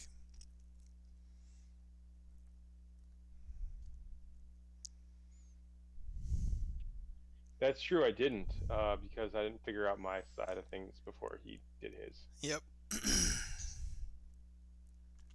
In fairness, we get to the new setting way faster his way than my way.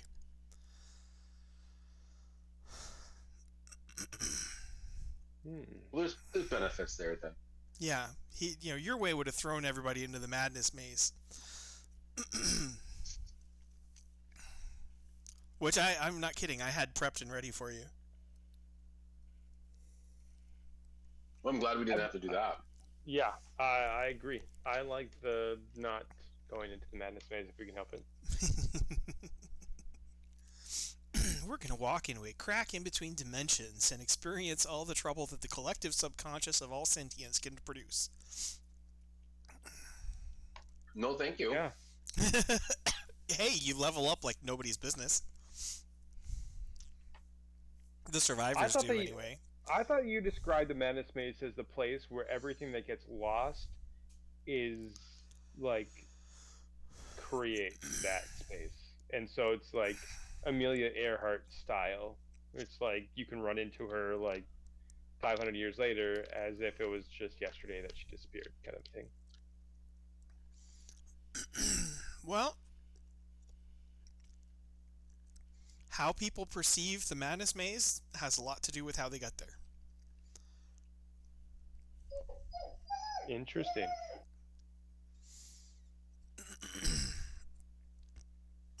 So,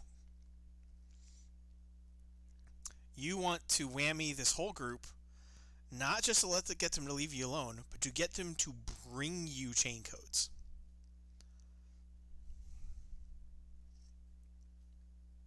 I don't think we should try to do the whole bring chain codes at the moment.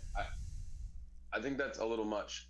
I think we should just have them leave us alone to start with. And if we need to go up to the next level, we can try the next level.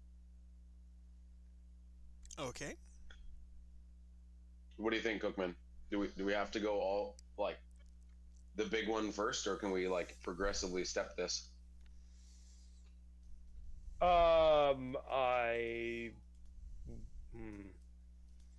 I prefer just to get everything done in a one-stop shop, but if you think it's a better idea strategically to just take this one step at a time, we can do that.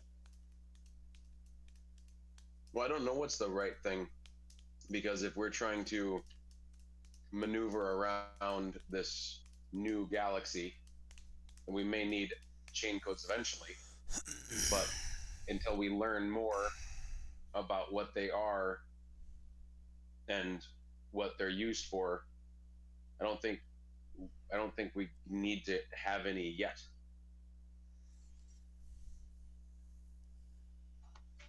That's optimism right there. I mean, we can try doing the whole thing. I definitely think that our characters would not be conscientious enough to really think of it as being a necessary thing. So I have to agree with your assessment. All right, 2 shifts for the zone. Lay the whammy on me. Okay. So, how deep are you digging on this one? Because that's going to be the will roll for everybody to save. Yeah, I'm gonna be doing my 6th force stress box, and that'll end up being 5 plus. It'll be 10 shift.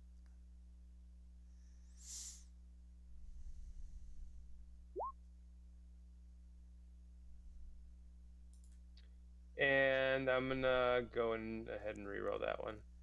Do we get a fate point for this? Already given. Oh, okay. All right. I'm gonna reroll it because. Well, no. Their target is the amount of force you use on their brain, not how well you controlled it. Oh, gotcha. Okay. So, 2 shifts for the zone, and then how many shifts left for each individual mind? So it was 6 for stress box, so that ends up being 10 shifts. So it'll be 8 for the zone.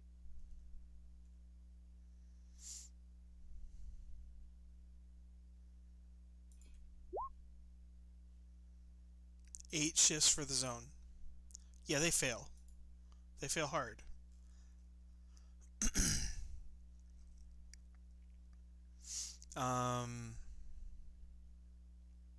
Because they can't roll they can't even match that. So you get to slap two aspects on their poor helpless minds. We're going with going away now, and they showed their code. I have their codes.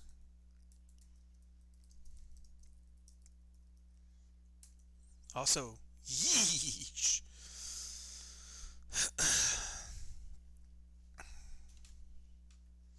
Okay. And then you get to go into town. If you look at the excellent, totally stolen imagery above, you can see the kind of third world slum brick house, mud brick housing outside, and then you can see kind of the Imperial District buildings, that are very first world, starporty. I'm assuming you're heading into the Imperial District.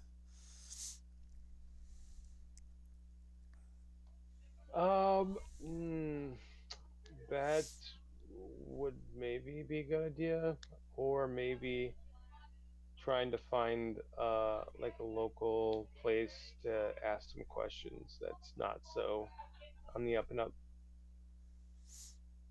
Okay, streetwise. I don't think we even have that in this game. I don't think so.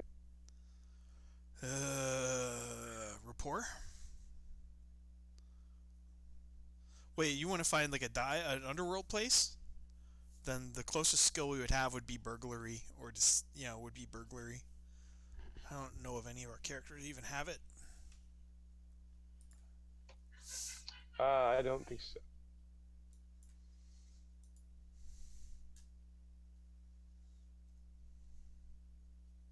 Sarge has it at mediocre. Never mind.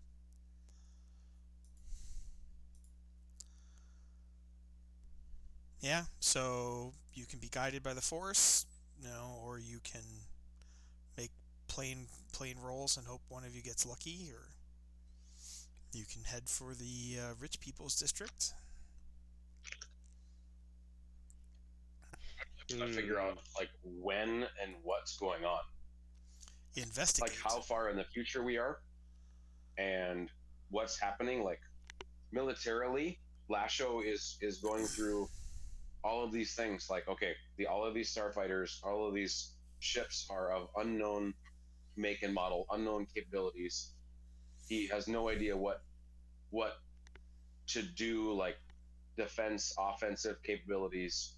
What is the military like? He's got 300,000 lives back, including clone troopers and Gikovians and weapons and tactical supplies.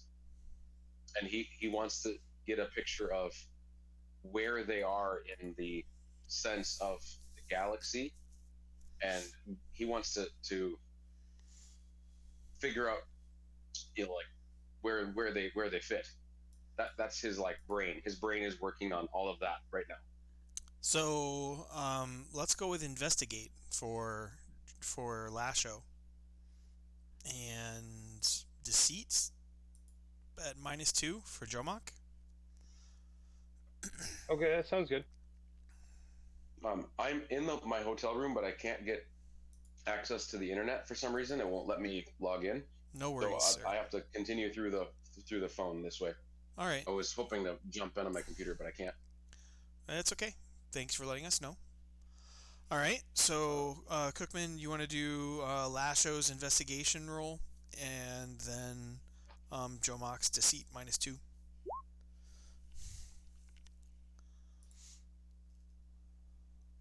Got it.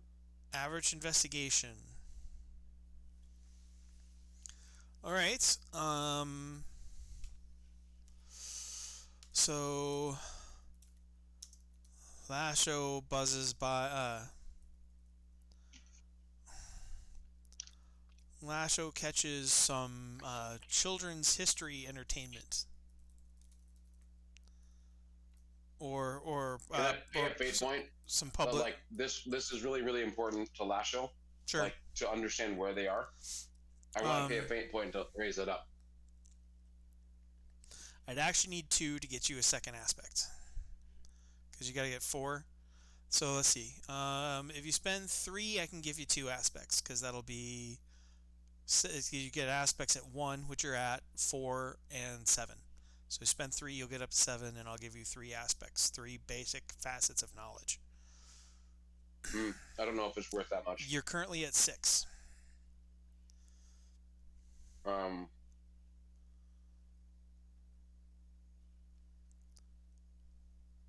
The 2 fate points would give me 1. just 2 aspects.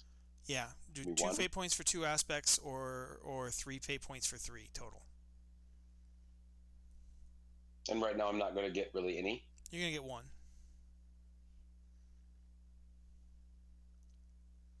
Two fate points for an additional piece of information. Honestly, it's so important to Lasho to figure out where we are and what we're doing. I'll pay the 3. Okay, I'll take care of that. That military information, that knowledge of where we are is vital to him figuring out how to take care of his people and how to move forward and make decisions. It's life or death kind of figuring out, because we can't move forward without the knowledge of what's going on around us. Okay, so you're not in over your head. You break it, you fix it, and you've gotten everybody stranded here. And you were once a general, but you're always a Jedi. So you're, processing, thinking. We get 3 investigation aspects. 1. 993 years ago,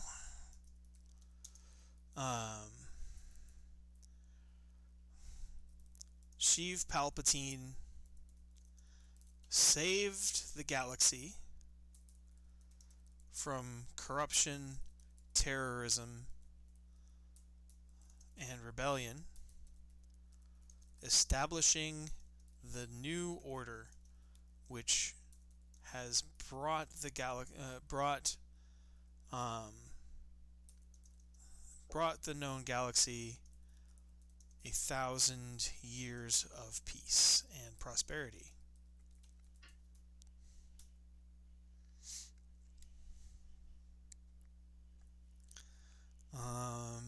Let's see. The Galactic Empire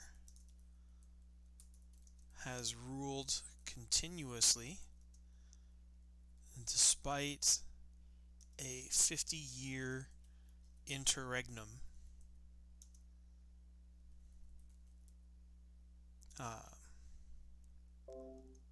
Following a terrorist coup, an attempted terrorist coup.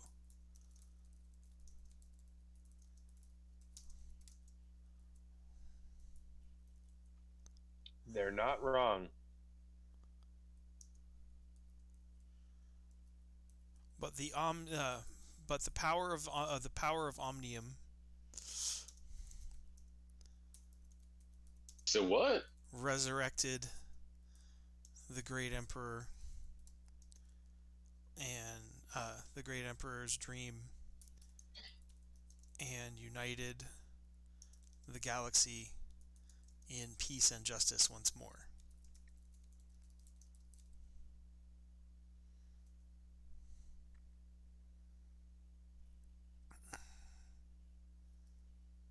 And from a recruitment poster,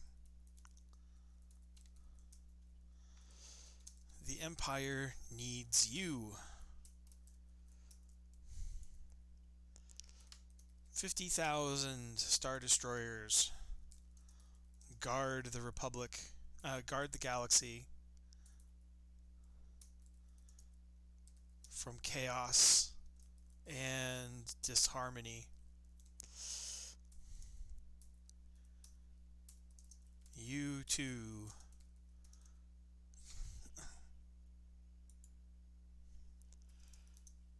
can be the strength of the new order.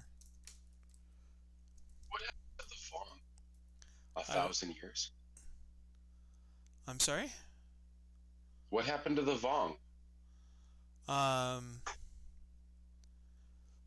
Chaos and disharmony, if you had to guess. That basically after the Vong invasion, the Imperial Remnant seized power over the galaxy again.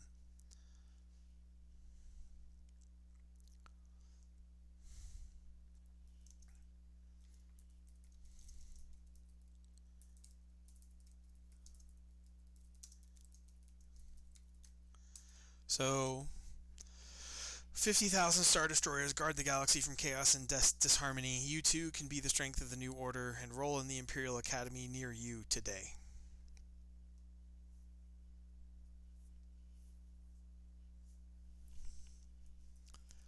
That's roughly 2 times the size of the Separatist and Grand Army of the Republic fleets combined.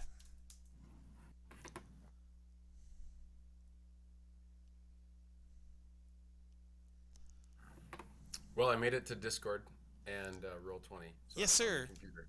Welcome. I am here. I'm here. All right. I've been Well, that's typing a- everything out, but I see it. Yeah. All right. That's a lot. That's a really large. That's a really large army.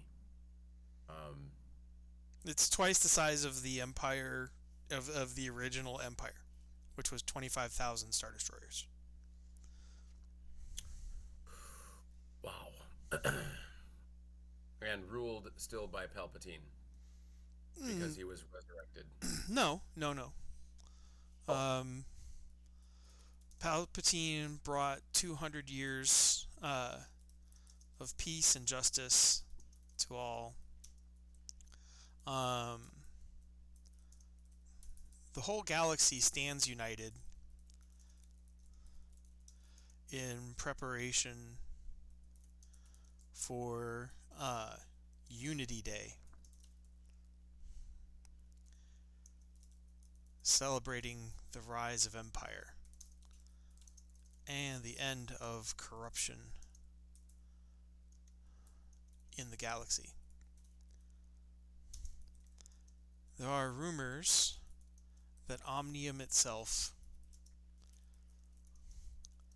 will show the galaxy its favor on the eve, on the millennial anniversary, on the millennial anniversary of the New Order.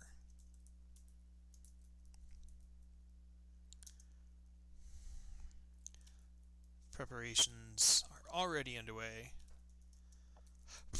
for a galaxy-wide celebration. What in the world is the what? Lore? Omnium That'd be a lore roll. itself? Oh gosh. Like you a Jedi.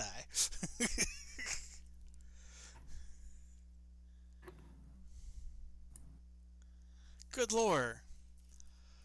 Well, they're hardly going to go around calling it the dark side forever.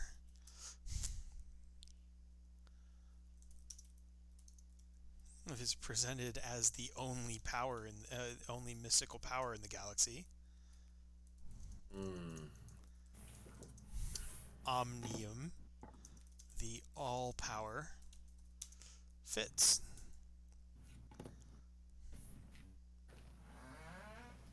Well, damn.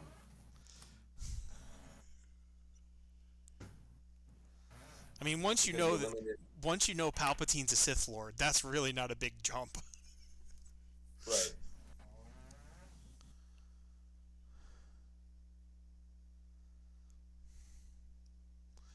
So that's what you find in like the public distribution, the propaganda, the recruiting posters, the holograms, and as you're using the keen military mind and the insight of both a Jedi of both a Jedi and a general.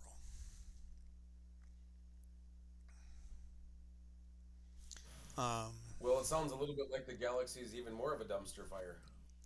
you're not wrong. Yeah, that definitely sounds like it. You're far less likely to get ordered to Coruscant to stand trial for helping the wrong people or doing it the wrong way. And I recall the gamers saying they were done with the corrupt Jedi Order. They just want to do things their way. And hey, now you can. Guess what doesn't exist here? It wasn't exactly what Lasho said. I've been looking forward to this since I started planning it 3 months ago.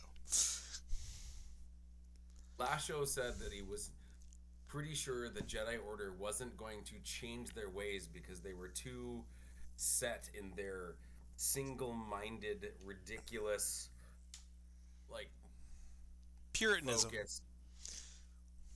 Puritanism. It's not even Puritanism. It's beyond that. It is. It's. The crucible levels of Puritanism, right? It's kind of like how Kurita is not really Japanese culture. It's an exaggeration of a summation of almost a parody of Japanese culture. Ditto, the hyper pearl clutching paranoia and totalitarianism of the post Rusan Jedi Order. Yeah. So there was a rebellion. Luke Skywalker lived. While he was alive, the galaxy was free.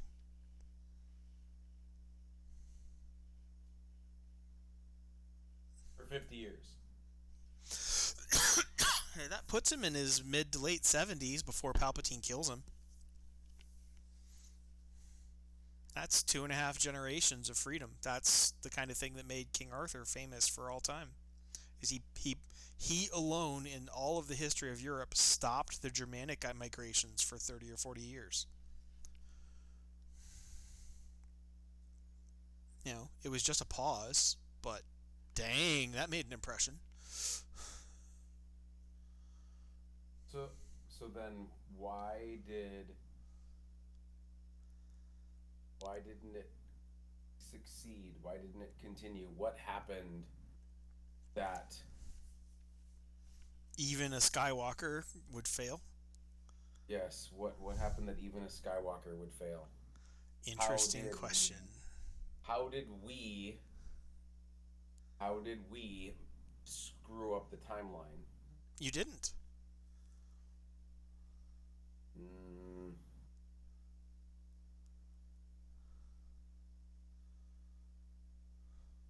Butterfly effect in effect.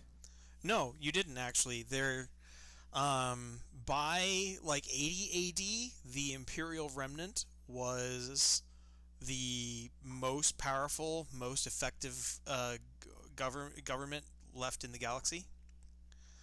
And it was a mix of light and dark side force users.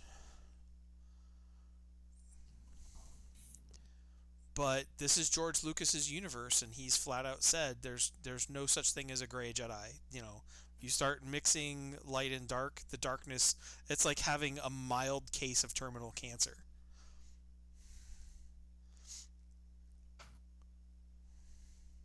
Right. All of the Rusan Reformation militant, theocratic militant paranoia is wrong and evil in a lot of ways, but it wasn't the dark side.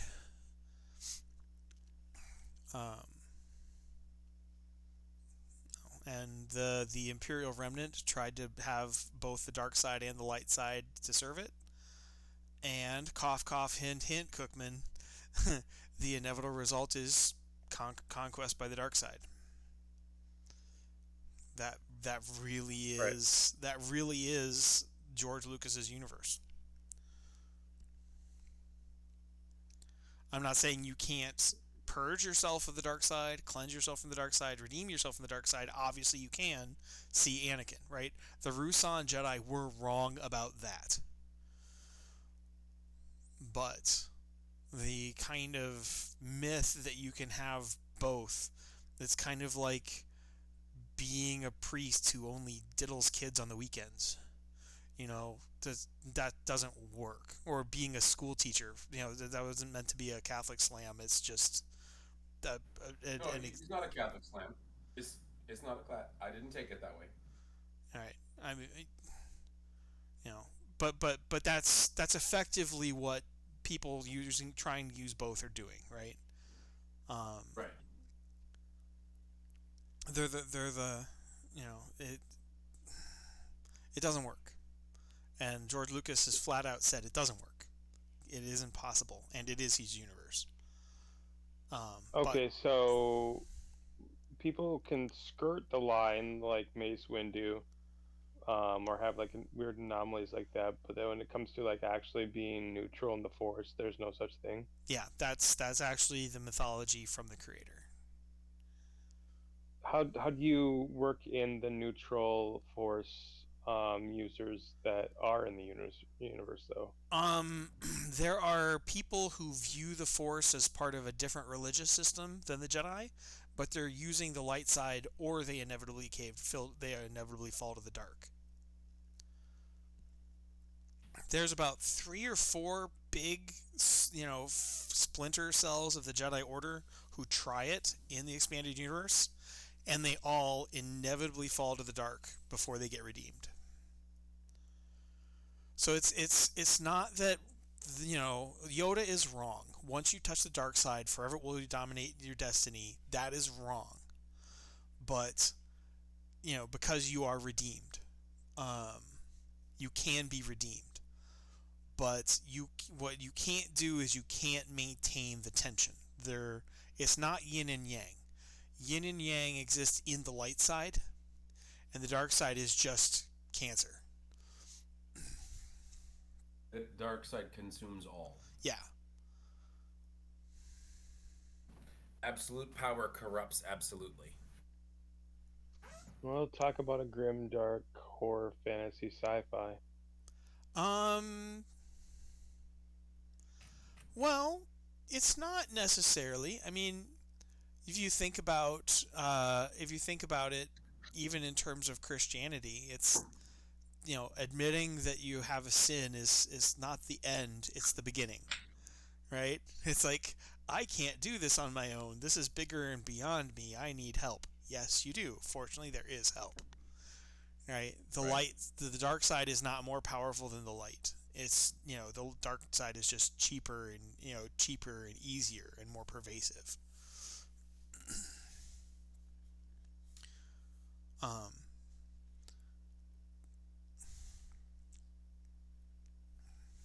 But you basically, welcome to the Empire a thousand years later.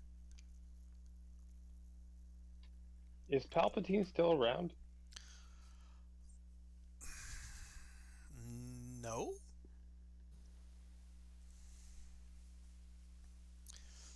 I can't say that for sure without getting into the Darth Bane theory, but we think no.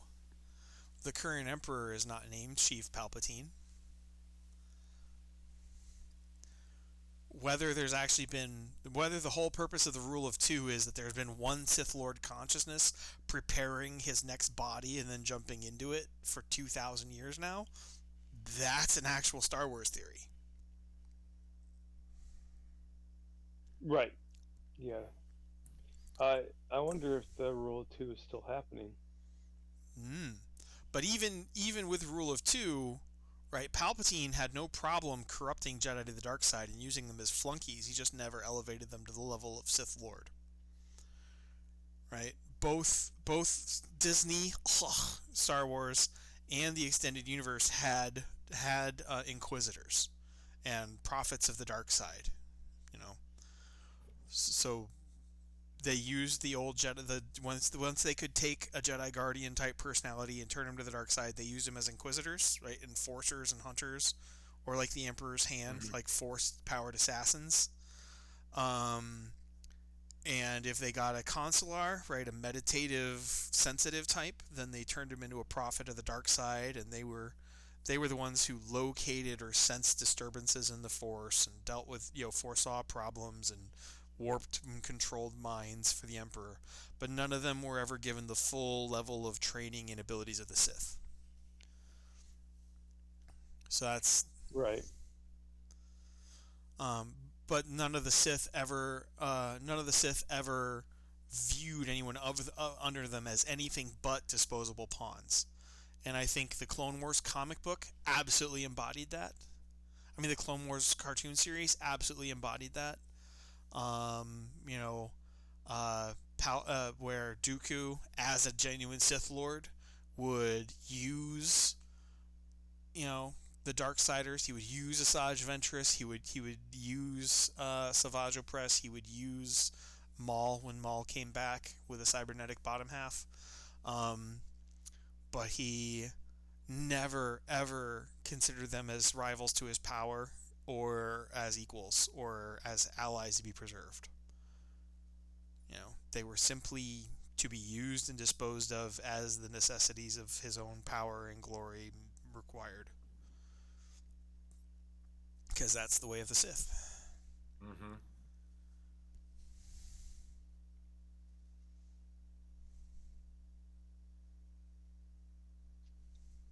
Okay, so it seems like the more information we're getting, the more of an uphill battle this seems like. Yep.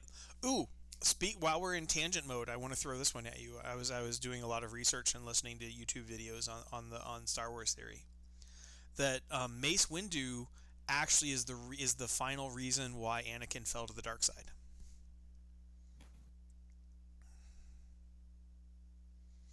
Because you were talking about why could Mace Windu use the dark side and it had no consequences? No, Mace Windu killed the Jedi Order. Right. Because in the start of Revenge of the Sith, Palpatine kind of psychologically, not mystically, but psychologically goads Anakin into killing Dooku. And Anakin immediately expresses remorse. He looks down at Dooku's body and says, "I shouldn't have done that. That's not the Jedi way."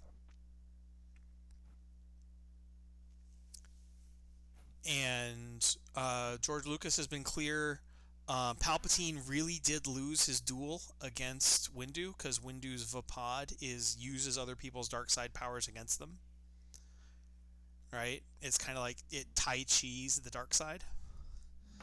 But he's played with the dark side enough that Anakin in the movie says we have to arrest him. He needs to stand trial. And Mace Windu falls to the dark side in that moment and says no and goes to kill him, betraying the Jedi Code. And he's second in command of the Jedi Order. This destroys Anakin's belief in the Jedi Order. And then the only option he has left is Palpatine's path.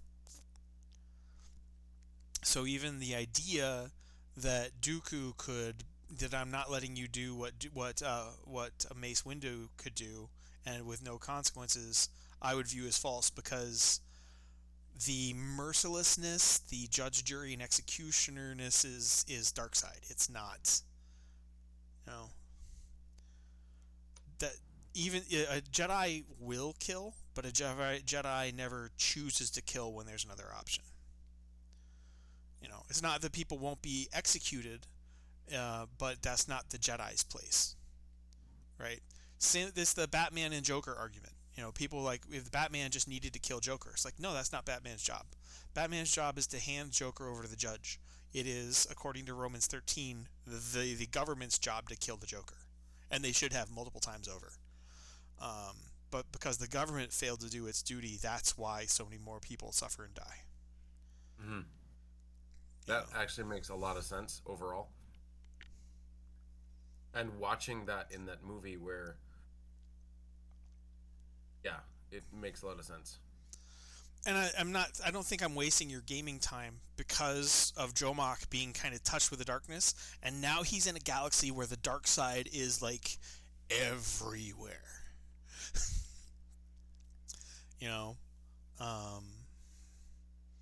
The dark side's influence and challenge on Jomak is going to be a much bigger part of his struggles from now on. Right. Yeah. Yeah. That makes sense. Sudden greed, fits of rage, loss of control, overdoing his powers to the suffering and damage of others around him. These are things that may well happen.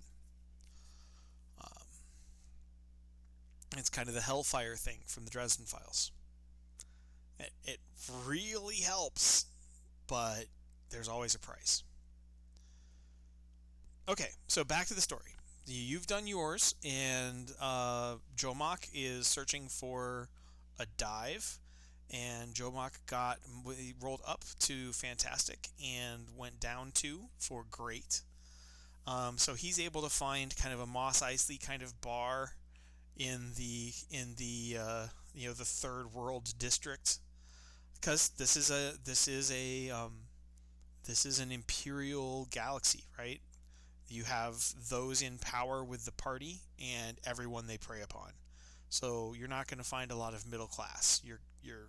The middle class tends to die really quickly in totalitarian regimes. So he finds a dive bar, and what were you going to go for in terms of information gathering?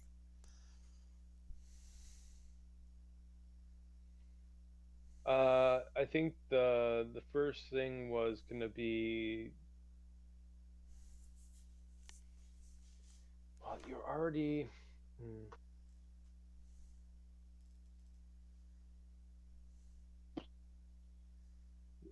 I'm trying to think of whether or not he would know what Lasho figured out.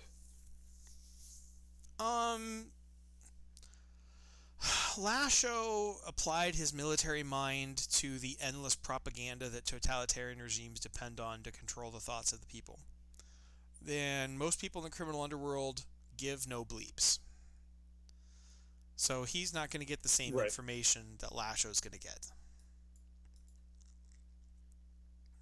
Right. So you make whatever rolls you want. I'm going to give you different information than I gave Josh. Okay.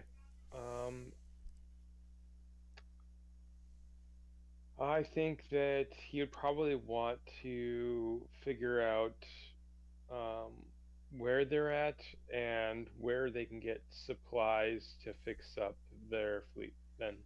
Okay. So practical. Rapport and deceit.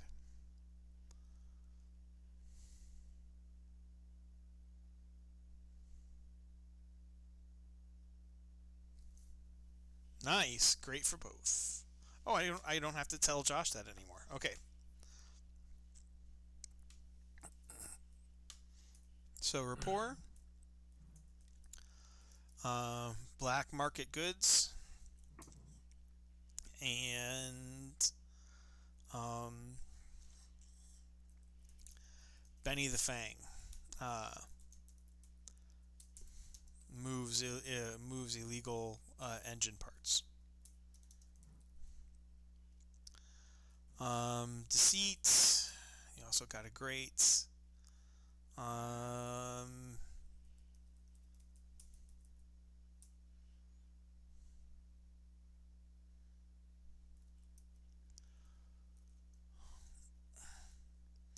Goo to the Hut gets the backsheesh for all black market all black market deals, and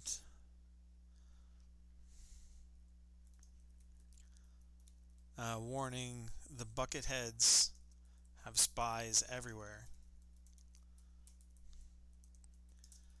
The sheep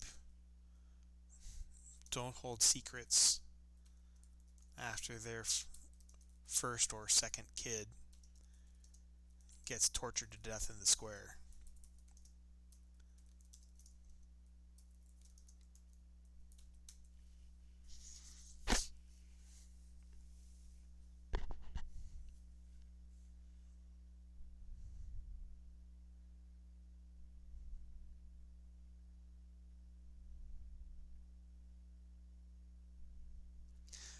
So you've learned much more about how effective the Empire's rule is, because as in all, I mean, this even happened in England when the Labour Party tried to take over all aspects of English life. The black market completely exploded, and the culture of following the laws just stopped. From the like mid 60s or 70s in British cinema, that just ended. The idea of being a law-abiding citizen stopped. And it became a problem when Thatcher became prime minister, because she was going to enforce the laws on a population that no longer believed in them, and that did not make her super happy, super popular among the lower classes. Dang. But this is what happened to Russia.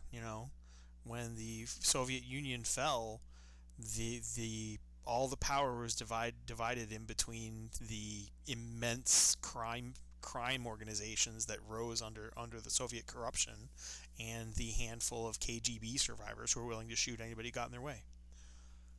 And now you can't tell the difference between the two for the most part.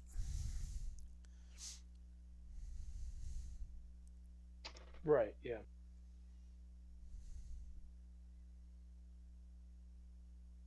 So you basically have a 3-tiered system. You've got a hyper-predatory authoritarian elite. You've got, and that's probably the top 20% of the population, maybe. You've got 60% of the population who are just their victims. And you have another 20% of the population that is an organized underworld of rampant corruption and violence and crime. Because the authoritarians don't actually care about the people they rule over, as long as they rule over it. And as long as the Hutts pay their taxes, pay their taxes and bow the knee, quote unquote, the Empire never bothered them. They're good for business. They report all of their criminal income, and then they pay taxes on it. And that's all the Empire cares about. They don't actually care about the slavery and the drug addiction and that kind of thing.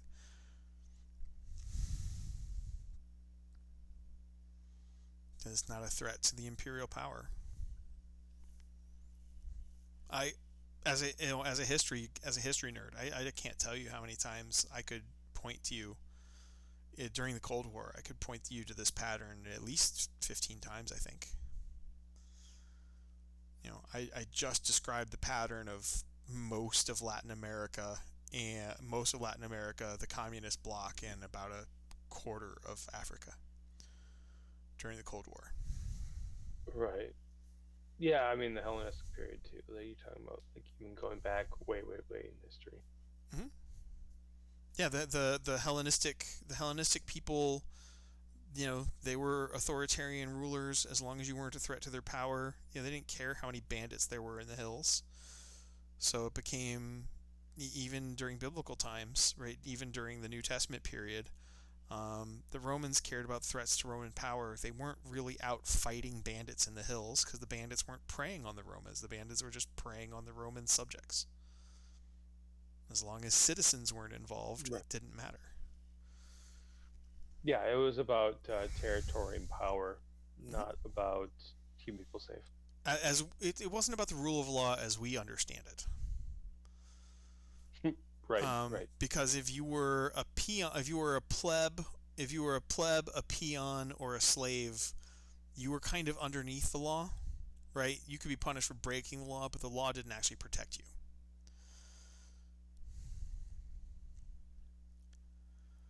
And only in the Enlightenment and in the Christian era, where all people had some value to God, did you start to see that change.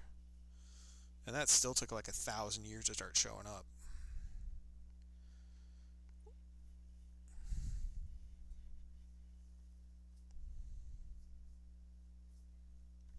Anyway, so you've got research, you've got somebody you can contact for the illegal engine parts.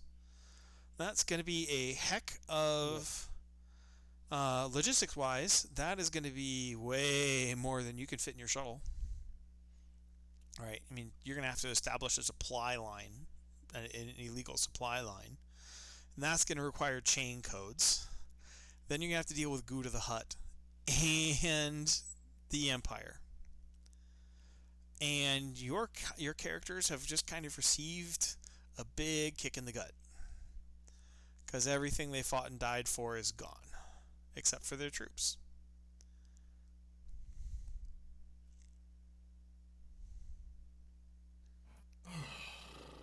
But I would also probably say that they're Jedi. They're the only thing I liked about the Disney, um, the Disney Kenobi series. I don't know if either of you guys saw it. Oh, I avoided it on purpose. I just watched the first episode and I was not happy, so I just left The it. first 10 minutes of the first episode were great, because it shows Inquisitors hunting a Jedi. Right, the opening scene of it was brilliant, because the Inquisitors walk into a bar, and they're like, "We've heard rumors there's a Jedi here," and nobody says anything. Everybody's looking down. Nobody wants to get involved because totalitarianism. And the Lady Inquisitor gives this great speech. We don't hunt Jedi. There's no need. The Jedi hunt themselves. And then she just throws a knife at the face of a random civilian. And of course, the Jedi hiding in the bar has to stop the knife or let someone get murdered in front of him, which he's not capable of doing. Right. And that was perfect. That was bloody brilliant. That is exactly Life Under the Empire.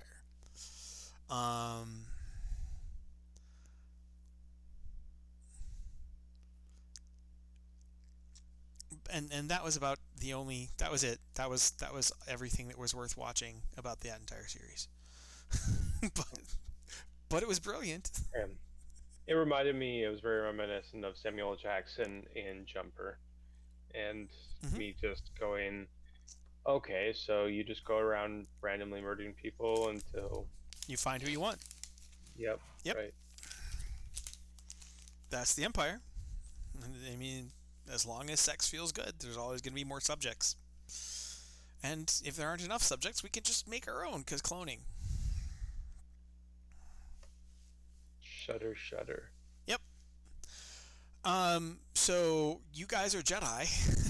There are some things up with which you will not put. And I don't think you guys are going to go retire in a cave somewhere after visiting town. No. But are there Jedi hunters out there? Oh, so we've got enough time for you guys to try to see what happened to the Jedi Order. That one's an investigate, although you can cheat and probably use the Force as well. So the assistant can probably provide more total shifts by using the Force to help their efforts, but somebody's going to have to roll investigate. Lasho has investigate at average. Yep. Okay. Yeah, it's the same here. So I might as well just do the assist and let you do the final row. Okay. Assist with Force, is that right? Yes. You're basically going to battle meditation one person. Oh, buckets! 2 aspects. Good. Nice. Sweet. All right. Lasho's going to roll investigate. He rolls up 2 to good. So epic total investigate. Sweet. Jomok rocks. We both rock for not getting ourselves killed. Yes, we didn't die. No death.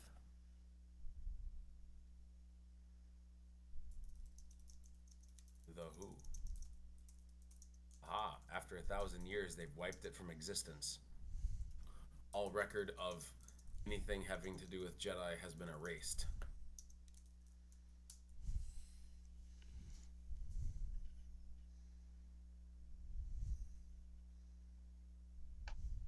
I really hope we didn't set off red flags. This is you guys did not ruin anything. This is the Star Wars universe, right? It's based a lot off of Middle Eastern and Eastern philosophy, and one aspect of that, in theological terms, is called the downward spiral, or the endless spiral of violence, depending on whether you're going with the Persian model or the Oriental. That time is cyclical, right? The Persian model is time is a descending spiral. It's constantly devolving as everything decays and gets worse. And the Oriental model is, time is a wheel that just keeps turning. Mm-hmm. But both of those 80-year repetitions. No. So, did you ever study Chinese history? The dynastic cycles? I did. Yes. So the Star Wars timeline, if you get like a total history of the Star Wars, which is why I kind of gave up on it, is this endless circle of dark side empire gets overthrown. Light side power has a renaissance, then grows corrupt and ineffective, then falls to dark side. Dark side empire, is predatory and evil, loses the mandate of heaven, gets overthrown. That's the cycle.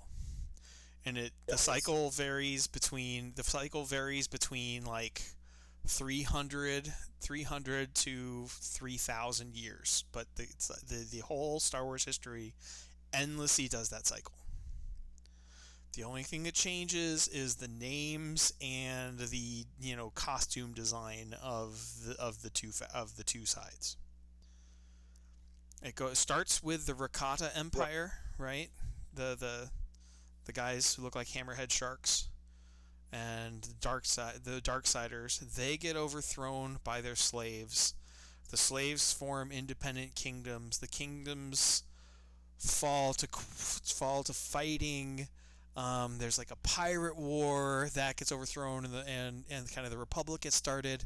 Then some of the Jedi become the Sith, and then the Jedi-Sith cycle just never ends. And it's the Sith almost take over the galaxy. The Jedi overthrow them, save the Republic. There's a Renaissance.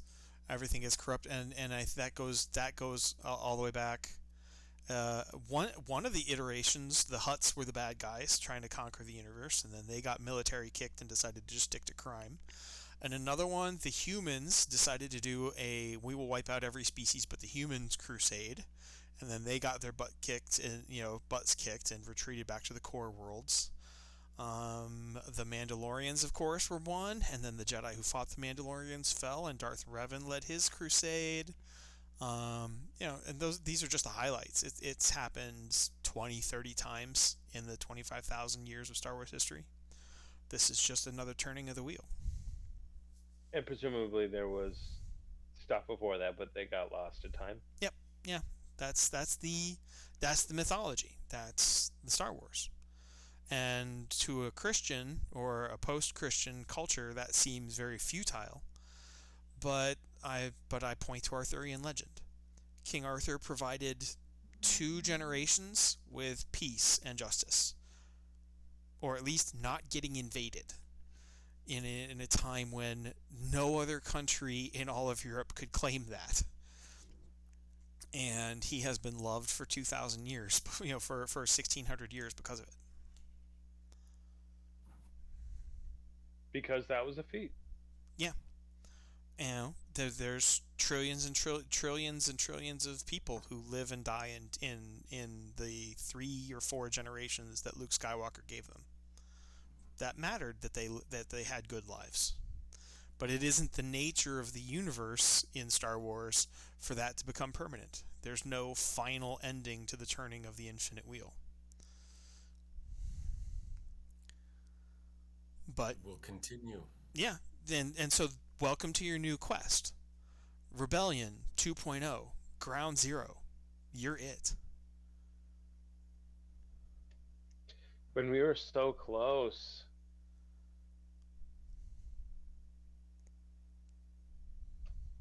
Yeah, all right. Which that means Which, hey, if you had made other choices that I gave you, right? So you unite with the Jedi Order like 5 times stronger than it was during Order 66. Palpatine definitely loses. And then a Jedi civil war happens between the authoritarians and the libertarians.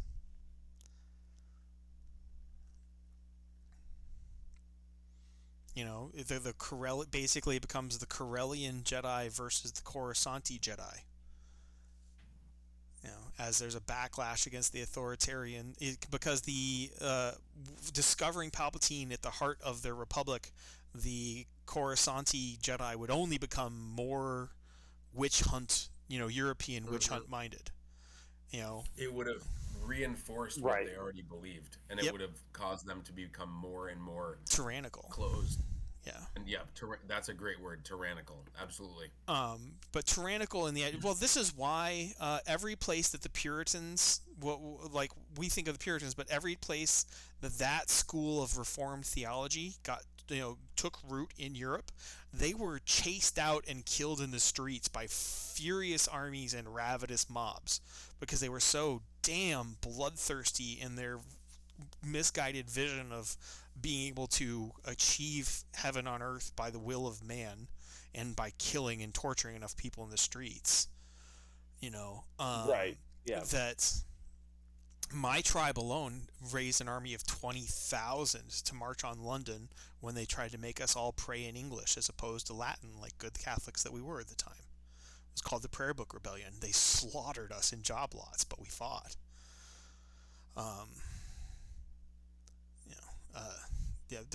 They killed 20% of the population of every Celtic country.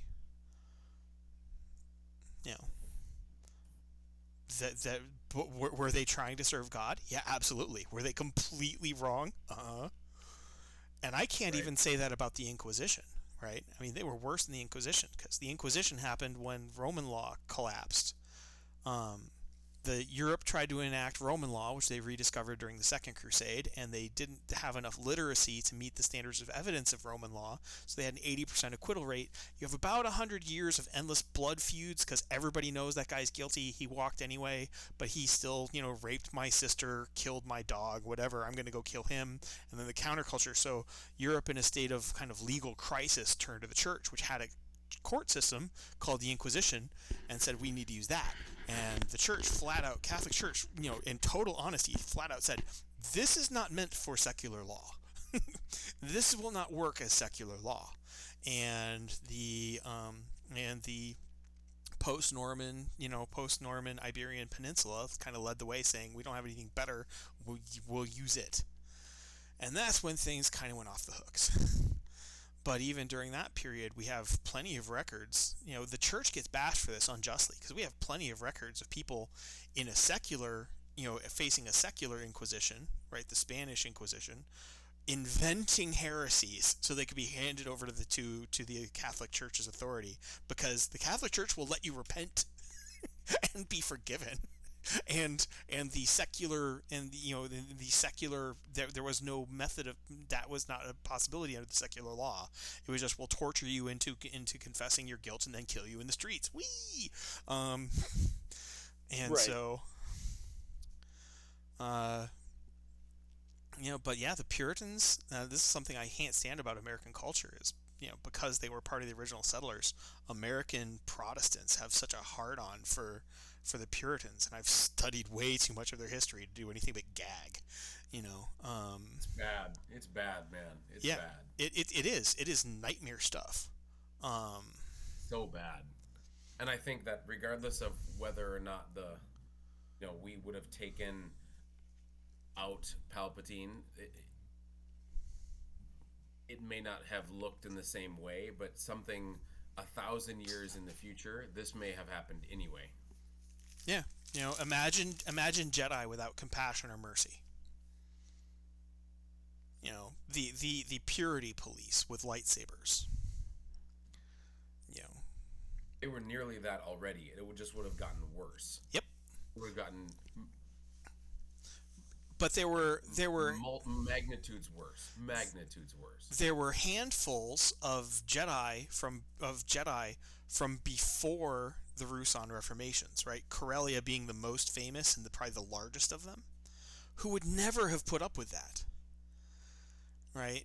You know, the Ruusan was bad enough, and the Corellian Jedi were like, look, just stay away from us, and we'll stay away from you, and we can be friends, you know? We'll wear green robes, so you know to leave us alone, and we just won't bother with the rest of the galaxy, right? Bugger off. And the Coruscant kind of ignored these enclaves, and most of them kind of faded away over the 1,000 years before the main Star Wars story. But there's no way in hell Corellia would have just sat back and let kind of a Puritan regime, a Puritan Jedi regime, take over the galaxy, because they would have to not be Jedi in order to put up with it. Correct me if I'm wrong, but isn't in the original episode 1, isn't Qui-Gon not Ruusan? Is that why he's not? Isn't that why he's not on the council? Qui-Gon doesn't. Qui-Gon is kind of the Martin Luther King of his generation, right? He doesn't defy the authority, but he never follows it when he doesn't think it's right. You know, and in that, he is not Ruusan, right? His dedication is the living force, compassion. He forms attachments, and he has no shame about doing so. Right. And that he's such a good swordsman, and he's such an effective Jedi, and he's so darn good that the council can't kick him out. But that's why he's not on the council.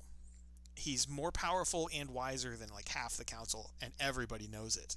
But he's not politically correct, quote unquote, by the Ruusan scale, and that's why he's not, you know, second in command next to Yoda. That's why Mace Windu got the slot. And that's why the battle with Maul is called the Battle of Fates. Yes, because it is the battle over Anakin's fate.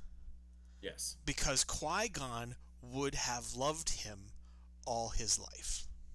Yes, absolutely. And that's exactly what Annie needed. And George Lucas flat out pointed that out, right? Qui-Gon wins that fight.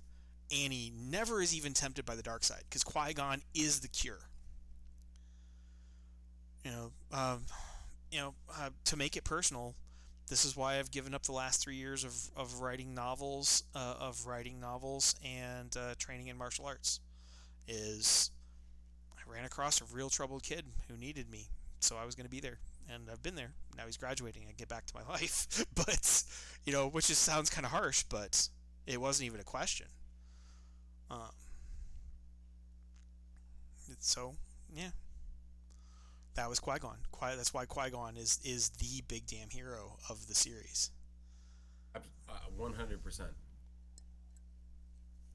Also, he does end up teaching Yoda and Obi-Wan to love. Right, and that's how they end up becoming the Force Ghosts, right? Yes. That's actual immortality, is the living force, the loving compassion. Everything the Ruusan people fear is actually immortality, and that's why the Sith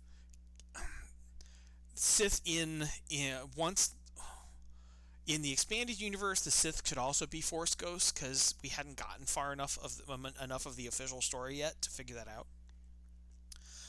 And so you had dark Force ghosts and good Force ghosts, and it was all just a mess. And that mostly got wiped out. Like, there's a couple immortal Sith, but they are really cheating, right? They've downloaded their brains into an amulet, so it's never really them. They're just possessing bodies like a demon. And that's mostly the only way they get immortality, right? Darth Bane hops from apprentice to apprentice. And there's a couple Sith alchemists from the 4,000 years before who, you pick up their medallion and and they possess you. But they haven't really preserved their body, and for 99% of the time,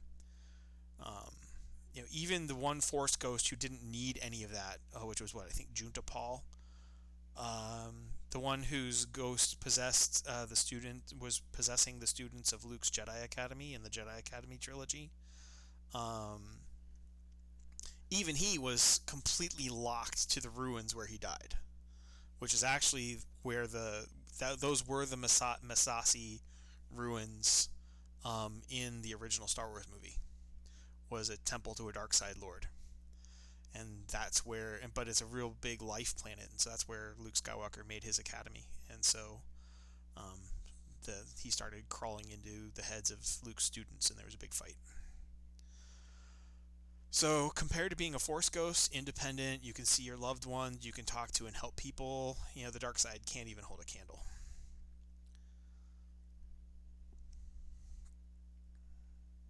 And Qui-Gon taught Yeah. Yoda and... Yep.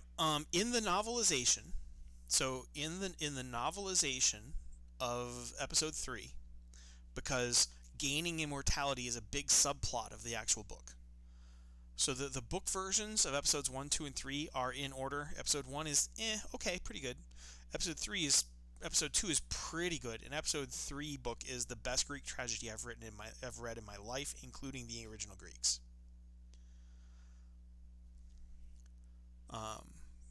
Because the events of Episodes 1 and 2, because Anakin sets out to get immortality to save Padme.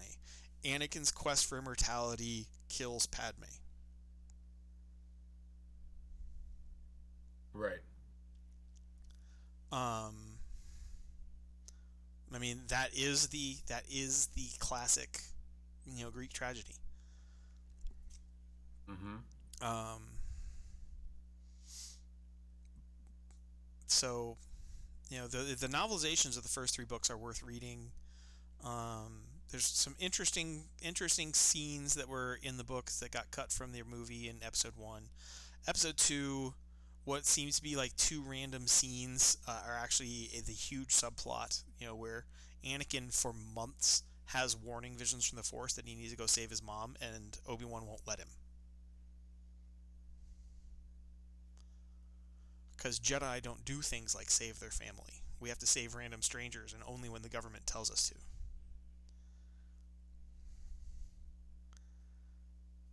Yeah, that scene never made sense to me. Made me angry. Yeah, it's supposed to. It is wrong, right? Obi-Wan is wrong. Right. The Ruusan are wrong. And so, yeah, I don't know what to tell you, but so this is how Anakin brings balance to the Force. And my one reason I'm a fan of the old extended universe is Luke's Jedi Academy, because it's family and connections that save Anakin and bring balance to the Force.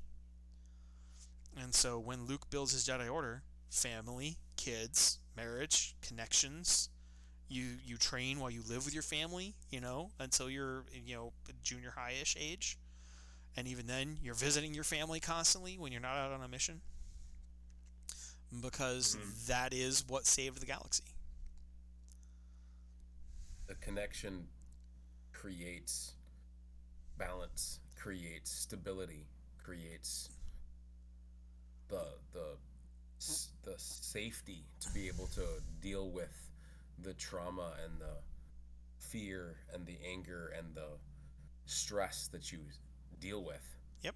And it's safer to have that connection than the Ruusan version of push everything away. Like, you can't push everything away. It's not possible. Yeah, it's a false monasticism of the heart. At some point, it breaks. Yep. Yeah. It's the argument against the monastic movement was, behind the walls you can't love your neighbor, was kind of the fundamental pushback on that one during the 17th century, 15th, 16th, 17th century. Which isn't entirely true, because there are entire cities that only existed because of their constant interaction with the famous monastery nearby. But that was the argument anyway, and that's kind of psychologically what the Ruusan were doing. We're gonna go be pure over here, and that means I don't get to care what happens to you. Like, why do you think that the powers that be gave you your powers in the first place, if not to be able to feel their pain and go help them?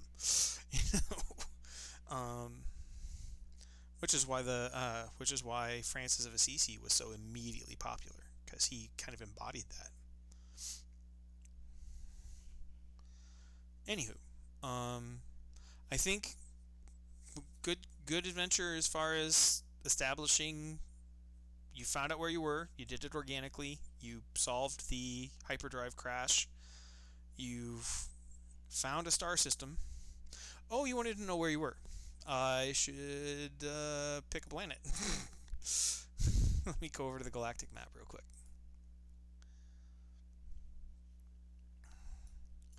And this is freaking huge, so we'll zoom out. You guys... Oh, oops.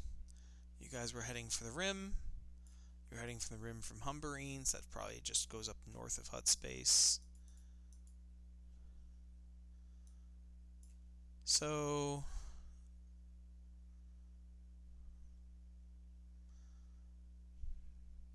yeah, you guys are probably somewhere around here. Kind of north of Charos and Bemisari. Didn't Okay. find the name of the planet that we were on in our research. Yeah, but I haven't invented it yet, so Gotcha.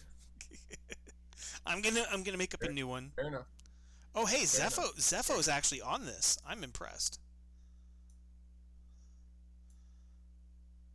Zepho is one of the Jedi Fallen Order planets. Yes. I actually just went there today. Went back to it when I was playing today for a little bit. Yep. Gosh, you guys have time for games? Oh, my goodness.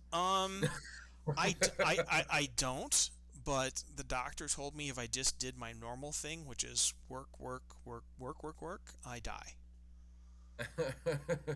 There's a planet called Lego. Diego. It's an I. Oh, it's an I. It looks like an It's L. the first letter. It's the first letter. Sorry. Have you heard this story of the last time I tried to play a game? Nope. So I picked up for $5 the original Ages of Empire. Okay. Video game, and Love it. I got it on like the CD. And I put it on my computer, and I opened it up, and I watched the original like intro video and the whole splash thing, and got to the thing. I was like, wow, I remember this game. So great, so much fun. I can't wait. And then I got to the end of the intro video, and I looked up and I went, oh crap, I gotta get back to work. Yep. That was like 8 years ago. So, do you guys want to go over to what used to be the Fate Core character sheet, and we can nail down our aspects? Yeah, we can do it. Yep, our story aspects, and then call it a night. We're running late anyway. I'm just sitting in a hotel room. I know.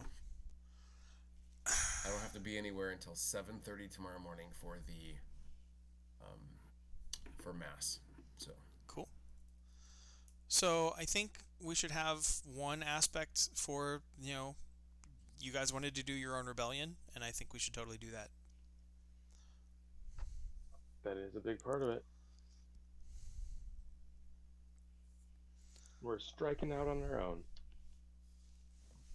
1,000 years in the time that we know of.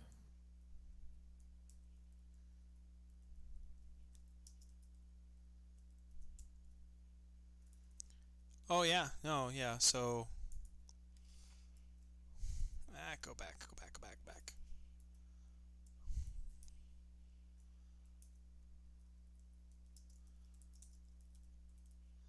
The 1,000-year rebellion. There you go.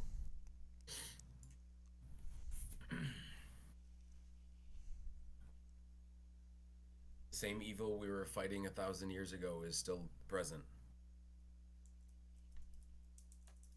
And thriving. And thriving. Although our Zabrak and Kalishi and Lasat species, we should at some point figure out what happened to those people. Well, Zabraks are probably the next most populous species after humans. So you're good. They're everywhere.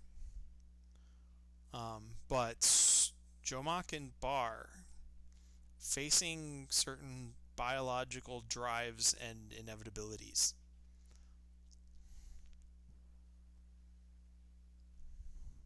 Yeah. So, what do you think of the Thousand Year Rebellion and Last of the Jedi? Yep. I think that fits. Yeah, definitely. Especially considering the last knowledge of the Jedi is probably with us as well. Well, if not, that's going to be major quest stuff, right? There's no more bopping to the Jedi Temple in Coruscant and just downloading. You can't send Darth Trillwhistle in to download something off of Forbidden Holocron. Um, you're going to have to seriously Indiana Jones. Yep, and then, of course, part of both of those things, I think, is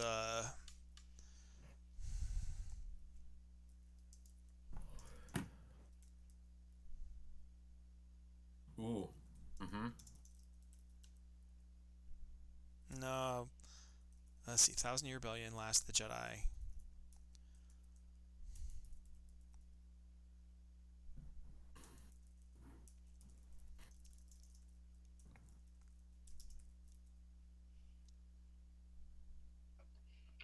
Blades of the Past.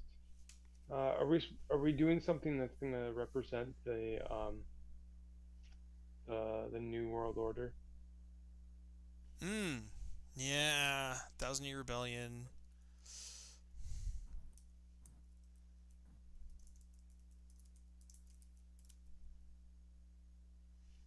Just make it simple.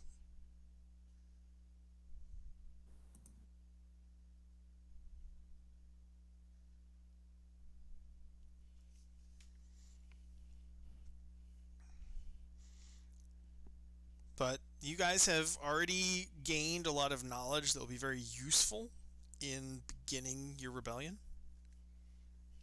Assuming you can get your fleet mobile and out of here before some of those 50,000 Star Destroyers pay you a visit.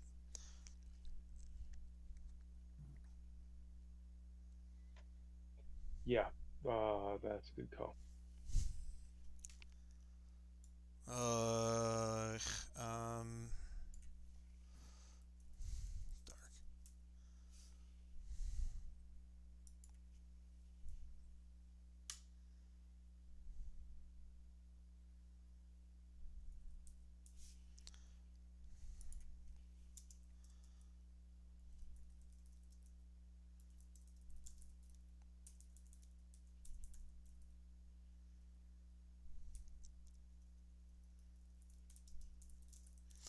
Because assuming, well, you guys have no choice. If you're going to become strong enough Jedi to overthrow a Sith Empire, you will definitely have Luke Skywalker's quest. You can't teach yourselves how to be better Jedi. You will need instruction. You will need sources of lore. We've been guided before by the Force Ghost of the Enorian Jedi. Is that something that would potentially be a teacher? Yeah, he hasn't shown up, and it's been like... You think usually he would show up if something this big was happening.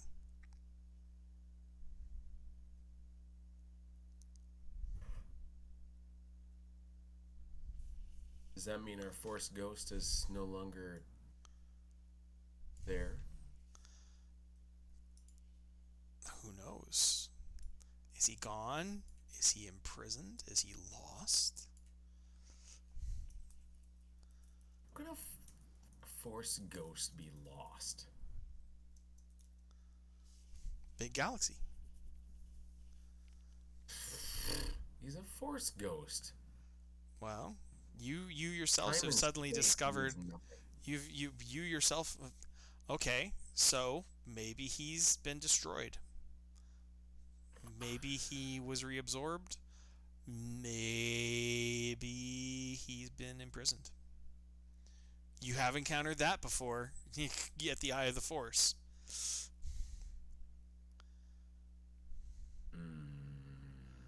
And the Sith temples.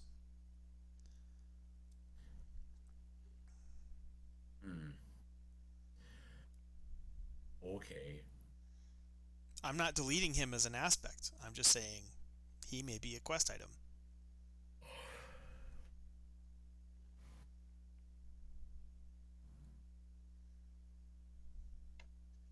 Yep. We'll just have to go and find him, just like we found Sarge again. I'm so happy we found Sarge. It's a great character, and Scarred is so much fun to play with. I know, he's great. He's great. All right, guys, get thou some sleep, and thank you as always for sharing some fellowship time and playing. Absolutely. Cookman, I'm so sad that I'm as close to you as I currently am, and I can't come see you. That's all right. I'm just glad you're enjoying your weekend. It's been a pretty good weekend. Yep. I'm also not deleting Skylord. Oh, what? Oh. Does he have a Horcrux too? What do you mean? Your ship was catapulted forward in time. How far away from you do you think he was as he's been working closer and closer to assassinating you one at a time? I don't know. Maybe he was in the broom closet, for all I know. No. Oh, no. Oh, no. Oh, no. Lucifer, go away. Just think if like his home village was like 50% of the population that we just saved.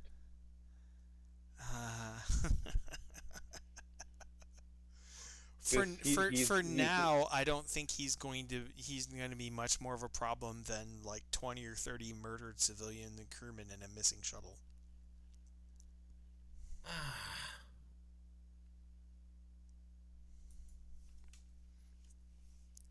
No. Oh, those shuttles are valuable. That's not no. good.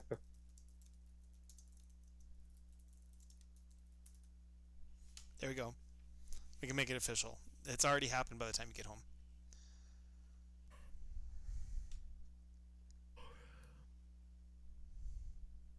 I could delete it. There are documents I haven't shown you. Like, I have a document called the GM board that you don't have access to. Let me just copy that down over there real quick.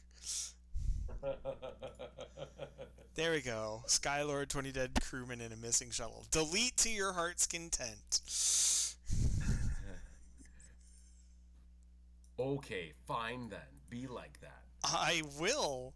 It's illegal to torture you directly. This is why I have to do things like write novels. Speaking of which, I really need to start hauling ass on that.